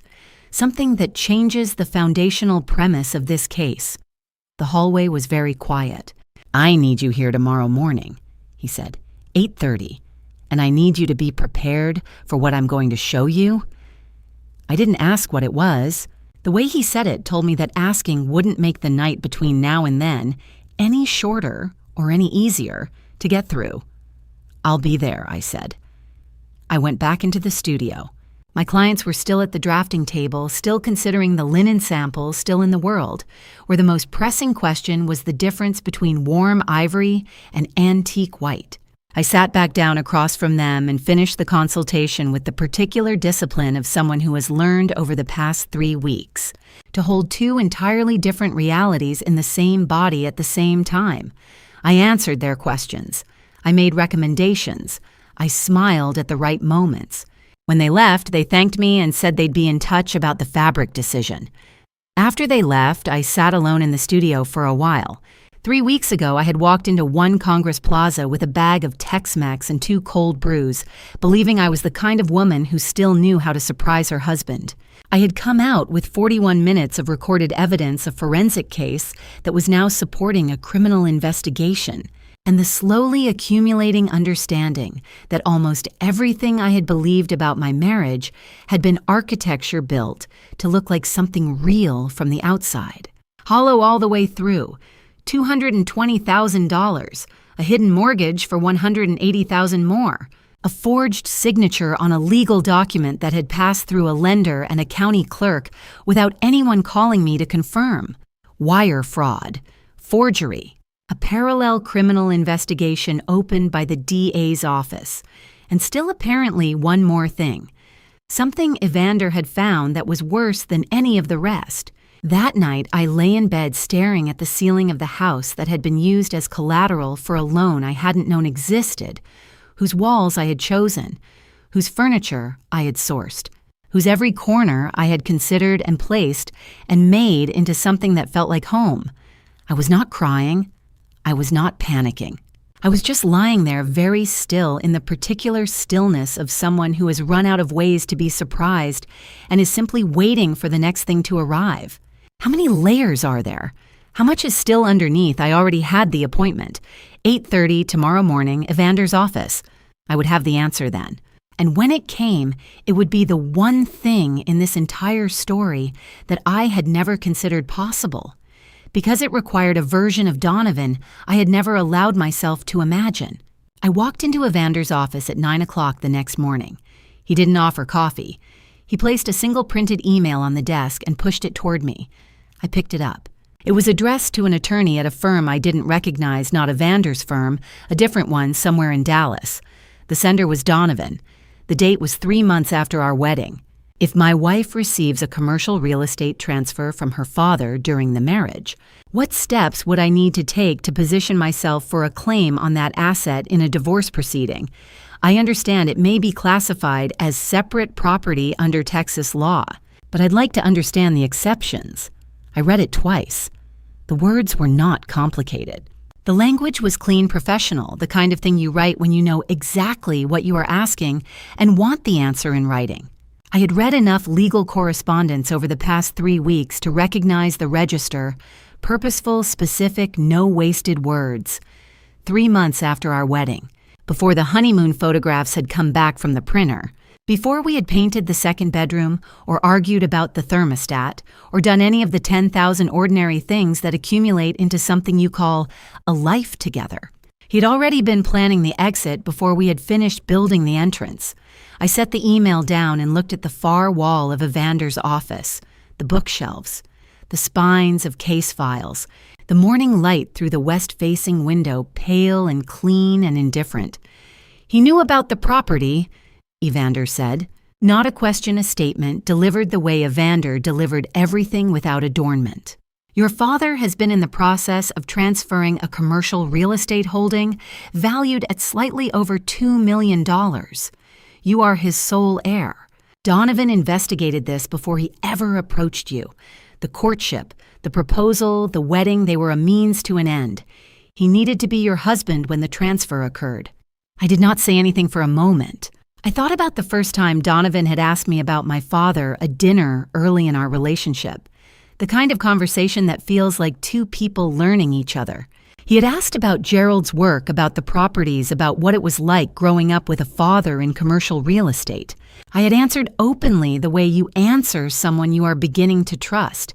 I had thought he was curious about my life. He had been conducting research. He never loved me, I said finally. It came out flat, certain. Not a question and not a wound, just an accurate statement about something that had been true the entire time and that I was only now being given the documentation to confirm. 4 years of mornings. 4 years of a name I had signed beside his on documents and leases and a mortgage. 4 years of believing I was inside something real. This is marriage fraud, Evander said. The district attorney is adding it to the criminal file. Combined with the mortgage fraud, the wire fraud, and the forgery, we are looking at multiple felony counts. The civil divorce proceedings are at this point the least of his problems. I nodded, folded the email, set it back on the desk. What do I do now?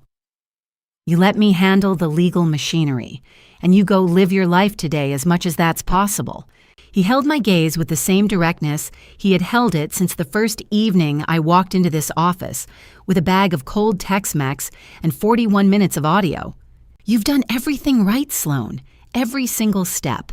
Now we let the process do its work. I drove west that evening out of downtown through the thinning traffic up into the hills above the city where my father had lived for the past 20 years. The drive takes 20 minutes on a quiet evening, long enough to think, not long enough to arrive at any conclusions. I drove it without the radio. I drove it with the windows down because the October air in Austin at dusk has a particular quality cool enough to feel like something shifting, warm enough to remind you that the city hasn't let go of summer entirely. Gerald's house sat on a ridge in Westlake Hills with a view that on clear nights could hold half of Austin in it, the lights spreading out below like something spilled and beautiful. I had grown up in a smaller house a few miles from here and moved into this one after my mother died when Gerald had bought it because he said he needed more windows. He opened the door before I knocked. He looked at my face the way fathers look at their children's faces when they've spent 62 years learning to read them. He didn't ask if I was okay. He didn't say anything at all. He just stepped back and held the door open, and that was enough. I sat down at his kitchen table, the same table I had done homework at, had cried at after a bad week in college, had eaten Christmas dinners at for every year of my adult life. The wood was worn smooth at the edges in a way that only happens with decades of use. I put my hands flat on it the way you put your hands on something you need to be steady. I told him everything. I started from the morning in the supply room, and I didn't stop until I got to the email, the one about the property, about the $2 million, about the question Donovan had put in writing 3 months after our wedding. Gerald sat across from me the entire time, with his hands flat on the table, mirroring mine, without knowing it. He didn't interrupt. He didn't react visibly, but his hands were not quite still. A very slight tremor, barely perceptible, the kind that only appears in a person who is holding something much larger than their expression is showing. A person who has decided that what their child needs right now is not reaction, but presence. When I finished, he looked at me for a long moment. "He picked the wrong family to come after," he said. Then he stood up, walked to the counter, and put the kettle on. That was all he said. But the next morning before 8 o'clock, he called his attorney, a man who had handled his business affairs for 19 years, and who understood, when Gerald explained the situation in 4 sentences, exactly what needed to happen and how quickly it needed to happen. The deed transfer was filed that same day.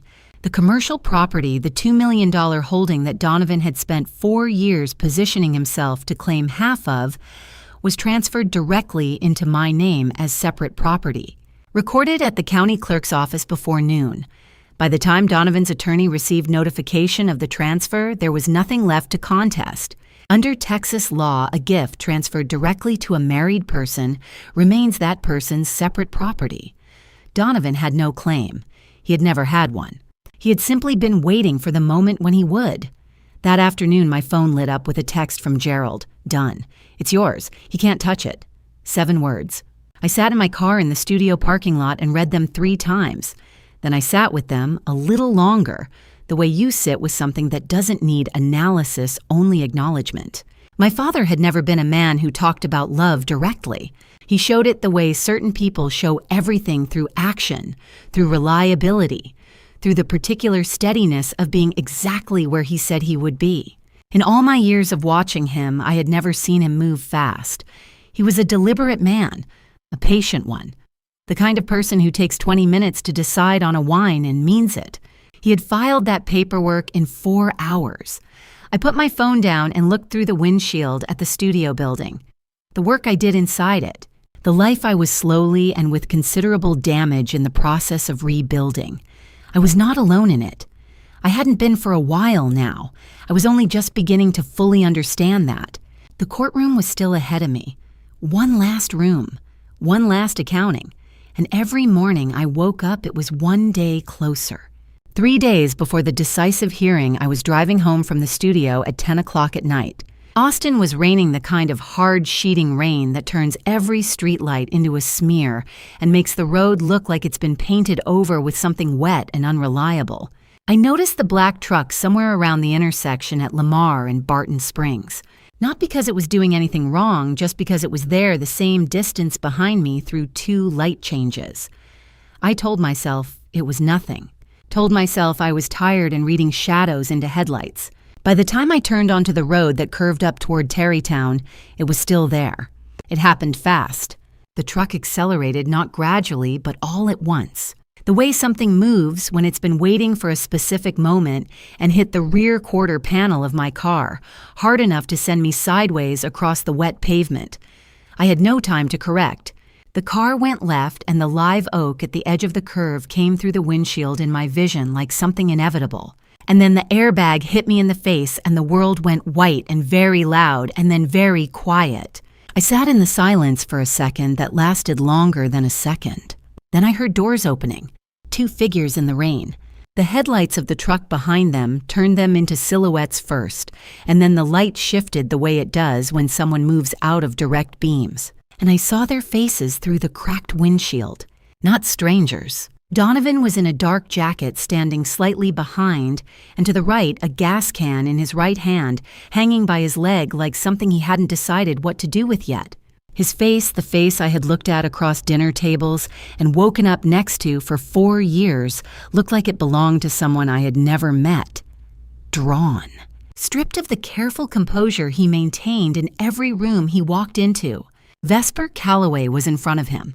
She was not what the Dallas address and the spiral notebook had made me picture. She was not composed. She was not performing. She was standing in the Austin rain with an iron bar in one hand and 4 years of accumulated fury in her face. And she looked like someone who had stopped calculating and started simply wanting to end something. I hit the door lock, both locks. The sound of it clicking into place was the clearest thing I had heard all night. Donovan moved to the driver's side window. The rain was streaming down the glass between us. He held the gas can slightly higher, not threatening exactly. Presenting. The way you present an option. Give me the phone, Sloan. His voice was almost reasonable, stripped down reasonable, the kind that comes after everything else has failed. And the hard drive. Whatever original files you have. If the recordings disappear, my attorney can challenge everything else. We end this quietly. We both walk away. I looked at him through the rain-streaked glass. He did not know.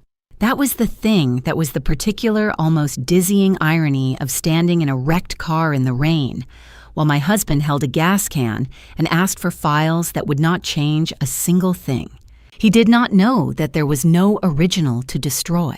That 41 minutes of audio and 4 years of financial documentation existed in encrypted cloud storage registered to Evander's office in 2 separate backup locations, accessible from any device with the right credentials. He did not know because he had spent 4 years being certain that he was the only person in any given room thinking 3 steps ahead. "You're going to set my car on fire," I said through the lowered window, just enough of a gap to be heard, not enough to reach through. In front of our house, on a street where our neighbors have lived for 20 years. He didn't answer. The gas can moved slightly in his hand. I watched his face and saw the thing that Evander had described, the thing desperate men do when they've run out of room. He was not a man who had planned this carefully. He was a man who had run out of careful. Vesper's voice cut through the rain. "Because of you, Caspian won't have a father." She was not speaking to be heard. She was speaking because the words had been living in her body and needed somewhere to go. "Because of you, I lose everything I spent 4 years building. You think you're the hero of this story." She stepped forward, iron bar at her side. "You're the reason my son grows up without—" She stopped, turned, grabbed the gas can out of Donovan's hand. "If you won't do it." The sirens came from the south, moving fast. Later I would find out that Tierney had been watching my location on Find My Friends, the app we'd both installed the night after Donovan appeared in my living room, the one we'd agreed to run quietly in the background until the case was resolved. She had watched my location stop moving on Terrytown Road. She had watched it stay stopped for 4 minutes. Then she had called 911. The lights appeared at the end of the road, blue and red cutting through the rain before the sirens were fully loud. Vesper turned toward the sound. The gas can dropped from her hand and hit the pavement with a hollow, reverberating clang. Donovan grabbed her arm, said something I couldn't hear, and then they were moving, not toward the cars, not toward me, but sideways into the dark edge of the park that bordered the road, disappearing into the wet trees before the first patrol car had fully rounded the curve. I sat in the wreckage of my car and breathed. The rain was still coming down. The airbag had deflated against the steering wheel. Through the cracked windshield, the live oak stood exactly where it had always stood, completely indifferent to what had just happened at its base. My phone was in my lap, screen still lit, location still transmitting. I had come here tonight with evidence they couldn't touch. I was leaving with something more. Not financial fraud, not forgery, not wire transfers. Attempt to cause irreversible harm, and I had been awake for every second of it. 8 months after the morning I walked into One Congress Plaza with a box of Tex-Mex and a smile. I walked into Travis County District Court with Evander on my left and everything I had built on my right. I was wearing the navy suit, the one I'd bought for the first major client presentation of my career. the one where I'd stood in front of 8 people who hadn't believed a 30-year-old designer could handle a project of that scale and proven them wrong, room by room. I had won that day. I could not think of a single reason today would be different. Evander stopped me just outside the courtroom doors. "This is the final hearing," he said. In the quiet, direct way he said everything that mattered. His attorney contacted us last week about settlement. When you're facing a parallel federal criminal investigation contesting the civil proceedings, only provides additional testimony for the other side. He has no viable strategy left. Today is a formality, a pause, a necessary one. I nodded, pushed through the door. The courtroom was the formal kind, high ceilings, wood paneling, the particular quality of light that comes through institutional windows and lands on everything without warmth. I had never been inside this specific room before, but I had been inside enough of them in my imagination over the past 8 months that walking in felt less like entering new territory and more like arriving somewhere I had already been. Tierney was in the 3rd row from the back on the left, Ondine beside her.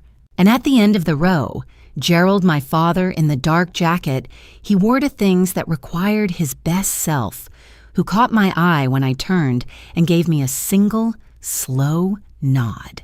The way he had been giving me that nod since I was 7 years old and needed to know someone was watching. I turned back to face the front. Donovan was already at the table on the right side of the aisle. I noticed him the way you notice something you've been bracing for first as a presence, then as a person. He was wearing a gray suit I recognized.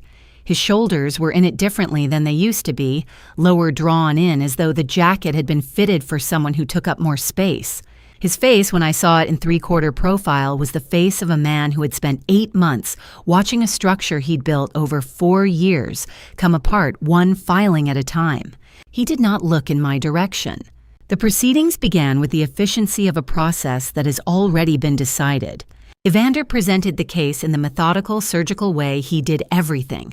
No theatrics, no pauses for effect, just the precise enumeration of facts that had been established, documented, and corroborated across 8 months of legal work. The wire transfers, the accounts, the timeline. The forensic accounting report, $220,000, moved in deliberate calibrated increments over 4 years. The second mortgage, $180,000, filed against jointly held property without the co-owner's knowledge or signature. The $40,000 removed from Daxton's operational account, disguised as processing fees. Then he played the recording. 41 minutes of audio captured on a phone in a dark supply room on the 12th floor of 1 Congress Plaza on a Wednesday morning in October. The courtroom went completely still. Judge Ellison did not look up from the transcript in front of her for the duration of the playback. She read along with the words as they came through the speakers, Donovan's voice unhurried and self-certain, laying out the architecture of a life he had built around someone else's trust. Daxton's laugh, the specific casual enumeration of an $18,000 monthly transfer of 4 years of clockwork of a woman who had no idea. When it ended, the silence in the room lasted 3 full seconds. Then Evander called Marlo to the stand. She walked from the back of the courtroom to the witness box with the posture of someone who had made a decision she intended to stand behind. She was wearing a dark blazer hair back the composed professional I had met on the 12th floor, except that I had also seen her in a supply room with ice-cold hands and a face drained of color. And I understood that the composure she was showing now was real in a different way than it had been before. She had earned it. The clerk swore her in. Evander asked her to describe in her own words what she had witnessed over the course of her employment as Donovan's executive assistant. Her voice was not entirely steady at the first sentence. A slight catch, not from fear, I thought, but from the particular weight of saying out loud in a formal proceeding things she had been carrying alone for longer than she should have. Then she found her footing, and she spoke. She described the text messages she had seen on Donovan's company phone 3 days before the morning in the supply room, the screen lighting up on the conference table, the names she had noted, the 3 days of uncertainty and fear before she made her choice. She described the morning of his voice through the partially open office door, the words she had heard clearly enough to know with certainty that what she had seen 3 days earlier was not a misunderstanding. She described Sloane walking out of the elevator with food in her hands and a smile on her face. She described the decision she'd made in the space of 3 seconds. Donovan's attorney attempted a cross-examination. He suggested that Marlowe had personal grievances against her employer, that her testimony was motivated by an employment dispute, that the circumstances of the recording raised questions about its admissibility. Judge Ellison looked up from her notes. "Counsel," she said, in the particular quiet that precedes something final, "the admissibility of this recording was established in pre-trial motions. Texas one-party consent law is not in question here. Move on." The attorney moved on. He did not find better ground. When it came time for Donovan to address the court, his attorney spoke briefly and with the careful economy of a man trying not to make anything worse. Then Judge Ellison turned to Donovan directly and asked if there was anything he wished to say. He looked up for the first time since I had walked in. He found my face across the room and held it for a moment that I will not be able to precisely describe because it contained too many things at once. Then he looked down at his hands on the table. "I wanted a different life," he said. The room was very quiet. Judge Ellison's expression did not change. When she spoke, her voice was even and without inflection. "You wanted a different life," she said, "funded entirely by the woman sitting across from you." She looked back down at her documents, adjusted the folder in front of her with both hands. "This court is prepared to issue its ruling." The room went still in a way that rooms only go still when something that has been a long time coming is finally about to arrive. I could hear the air conditioning. I could hear the person 2 seats behind me shift in their chair. I could hear beneath all of that the particular sound of my own pulse steady and unhurried, the way it had learned to be over the past 8 months. Judge Ellison looked at the file one final time. Then she raised her eyes and looked directly at Donovan, and she began to read. She read for 11 minutes. I counted everyone. Judge Ellison's voice was exactly what it had always been, level unhurried. The voice of a woman who had been in this room long enough to understand that the weight of what she was saying did not require her to perform it. She read from the document in front of her the way someone reads a list of things that need to be done, item by item, fact by fact. Each sentence landing in the courtroom like something being set down after a very long time of being carried. The Terrytown property, 100% to the petitioner, Donovan's name to be removed from the deed within 15 business days. The joint debt obligation of $280,000, assigned in full to the respondent. The petitioner's name to be removed from all associated loan instruments within 30 days. Any default late payment or collection action arising from said debt shall not attach to the petitioner in any capacity. $130,000 to be transferred from the respondent's retirement accounts to the petitioner within 30 days of this decree. Failure to comply will result in immediate contempt proceedings. She paused, looked at the document, continued. This court finds that the respondent engaged in a systematic and premeditated pattern of asset dissipation, financial fraud, and deliberate concealment over a period of not less than 4 years. The conduct documented in these proceedings, including but not limited to unauthorized wire transfers, mortgage fraud, document forgery, and the sustained deception of the petitioner regarding the fundamental nature of this marriage, represents one of the more egregious cases of marital financial fraud this court has reviewed. A pause. This finding will be entered into the record in its entirety. She set down the first page, picked up the second.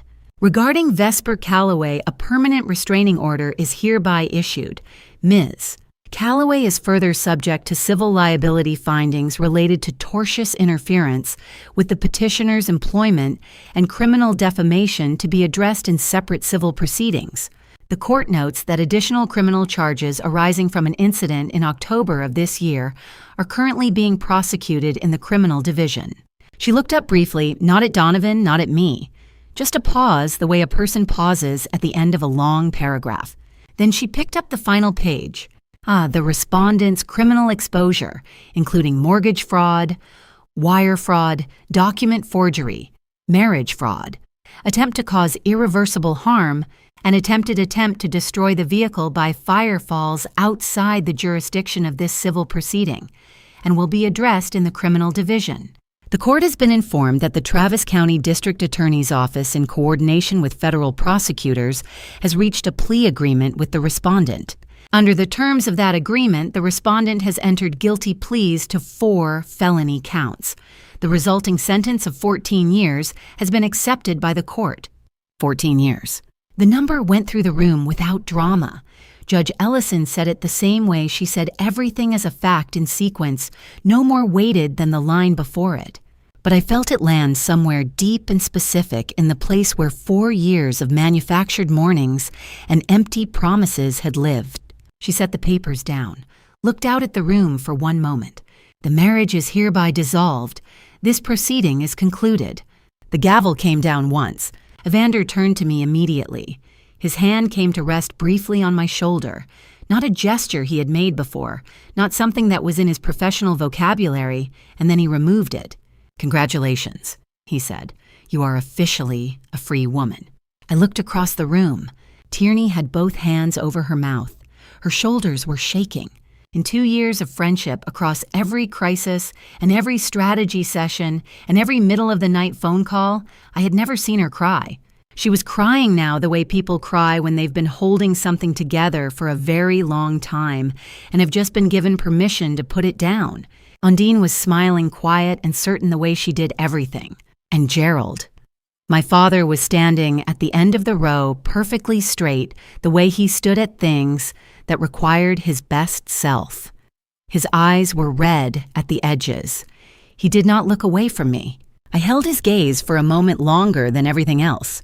In the hallway outside the courtroom, while Evander gathered documents and Tierney found her composure, I heard footsteps behind me. I knew them before I turned. Donovan was standing 6 feet away. His attorney was a step behind him, hands slightly raised, the gesture of a man who is already advised against whatever is about to happen and knows he won't be listened to. I turned to face him. He looked the way he had looked inside, diminished in a specific way that had nothing to do with the suit or the posture or the weight he'd lost. Something behind his eyes had gone out. I had spent 8 months dreading this man, building against him, documenting every move he made. Standing in front of him now, I felt none of what I expected to feel. "You had everything, Donovan," I said. My voice was even. Not angry, just clear, the way you are when you're saying something that has been true for a long time and only needs to be said once. A real marriage, a real life. You chose to throw it away. Now go live with that. I turned around. I did not look back. Tierney caught me in the hallway with both arms the way she had caught me at her front door 8 months ago, before the coffee I couldn't taste, before the 2 hours of documents, before all of it. I let her hold on for a moment. Then Gerald was there, and he placed his hand on my shoulder, just his hand, just the weight of it, and neither of us said anything at all. There was nothing that needed to be said. The courthouse doors opened onto the kind of Texas summer morning that doesn't apologize for itself. Full sunlight, a sky so blue it looked deliberate. A heat that wraps around you immediately and completely. The air smelled like cedar and warm concrete and something indefinably alive. I stood on the courthouse steps and looked up. I had expected to feel victorious. I had expected the particular sharp satisfaction of a fight that ends the way it should. What I felt instead was lighter than that. Lighter than anything I had a good word for. The particular lightness of setting down something you have been carrying so long, you stopped noticing the weight. Not triumph, just space, room to breathe, room to be. Real freedom I knew wouldn't arrive all at once. It would come the way most things come when they're worth having, slowly in pieces, one ordinary morning after another. But it had to start somewhere. It was going to start with a long drive alone toward the coast. 1 week after the verdict, I packed a single bag, loaded it into my car in my driveway in front of my house, and drove south. 5 hours of Texas highway with the radio off.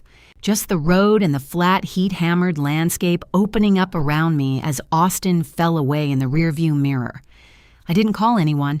I didn't listen to anything. I just drove and let the silence be what it was, not empty, but full the way silence gets when you finally stopped filling it with things that were never yours to carry. South Padre Island in early summer is heat and salt and a shade of blue Gulf water that looks invented until you're standing at the edge of it. I had booked a small room on the second floor right at the water with a window I left open every night to let the sound of the waves come in. The first day, I did nothing but sleep the deep, complete kind that goes all the way down and stays there. I woke in the late afternoon, looked at the light on the ceiling, and did not immediately start thinking about anything. That alone felt like something I had forgotten was possible. The next 2 days, I walked. Early mornings, the beach nearly empty, just the water line and the birds, and my own footprints filling with water behind me. On the fourth evening, I sat on the balcony with a glass of wine and watched the sun go down. I think I forgot what it feels like. I typed to Tierney to just exist without anything being at stake. Her reply came back fast. Then remember, you have time now. The fifth day, I found a small shop selling watercolors alongside sunscreen and bought a canvas the size of a hardcover book. I sat on the front step and painted the ocean. It was not good. The colors bled wrong, the horizon tilted, and I looked at it when I was done and felt something loosen in my chest that had been tight for longer than I could trace. It didn't have to be good. It only had to be mine. On the sixth morning, an older woman fell into step beside me on the beach. We walked for a while without any particular destination. Before we parted, she said, "The ocean doesn't care about your troubles, honey. It just keeps moving. Maybe that's the whole lesson right there." That evening, I texted Marlo, "Thank you for all of it." Her reply, "Go live your life, Sloan. You've more than earned it." On the last morning, I stood at the water's edge before dawn and let the tide run over my feet and pull back and run over again. I thought for the first time in as long as I could remember, not about what had happened, but about what came next. No specific plan, just the clear, steady sense that the best of it was still ahead. I texted Evander, "I'm ready to come home." He wrote back, "Good. Your life is waiting." 6 months later, in the early fall, I stood at the back of the Long Center on a Thursday evening and watched people move through my work, a hospitality project in the Sea Home District, the largest I had taken on as an independent studio. Ondine had submitted it to the showcase without telling me until 2 days before. I'd spent one evening being irritated and the rest of the time being grateful. I was near the back wall when I noticed him. He was standing in front of my mood board, reading it the way people read things they actually intend to understand. Dark jacket. The particular stillness of someone who looks at things carefully. "There's something in this," he said without turning, like someone who just remembered how to breathe. I moved to stand beside him. That's exactly what happened. His name was Emerson. He was an architect. We talked for an hour about design and Austin and what it means to build something that tells the truth about the people inside it. I drove home that night thinking about the conversation the way you think about something that doesn't need analysis, only attention. 3 months after that, on an October evening, my house was full. Tierney in the kitchen, opening wine. Ondine at the table with Gerald deep in some conversation about architecture that had my father nodding and looking more alive than usual. Marlo on the back porch looking at the garden I'd replanted in spring. Emerson on the sofa laughing at something Tierney had said. My house, my people, my 31st birthday.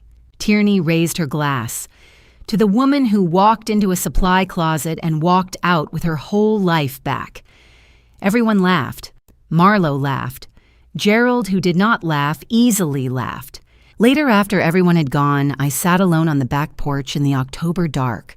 I thought about a Tuesday morning a year ago, the elevator doors, the smile I'd been wearing, the food warm in my hands.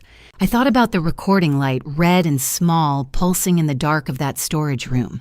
I thought about a scrap of paper taped inside a safe, and the one moment in all of this when I had let myself cry all the way through. I thought about wet sand and a crooked watercolor horizon and the Gulf doing what it had always done, completely indifferent, completely steady, completely unmoved by any of it. I looked up. The Austin sky in October does something particular. The stars come in closer. the air finally thin enough to see through properly. I sat in the quiet of my own backyard and felt the specific weight of a life that was genuinely entirely mine. I'm okay, I said to no one and to myself. Then I smiled. Actually, I'm better than okay. If there is one thing this story taught me, family betrayal rarely arrives loudly. It comes quietly dressed in the language of love, signed with your name on documents you never read twice. I was not naive. I was trusting. And I paid for that difference with 4 years of my life. So let me say this plainly: do not do what I did. Know your own accounts. Know your own name on your own paperwork. Family betrayal is not always dramatic. Sometimes it is just a man at a safe, a forged signature, and 4 years of careful silence. Love is not a reason to stop paying attention. It is a reason to pay closer attention.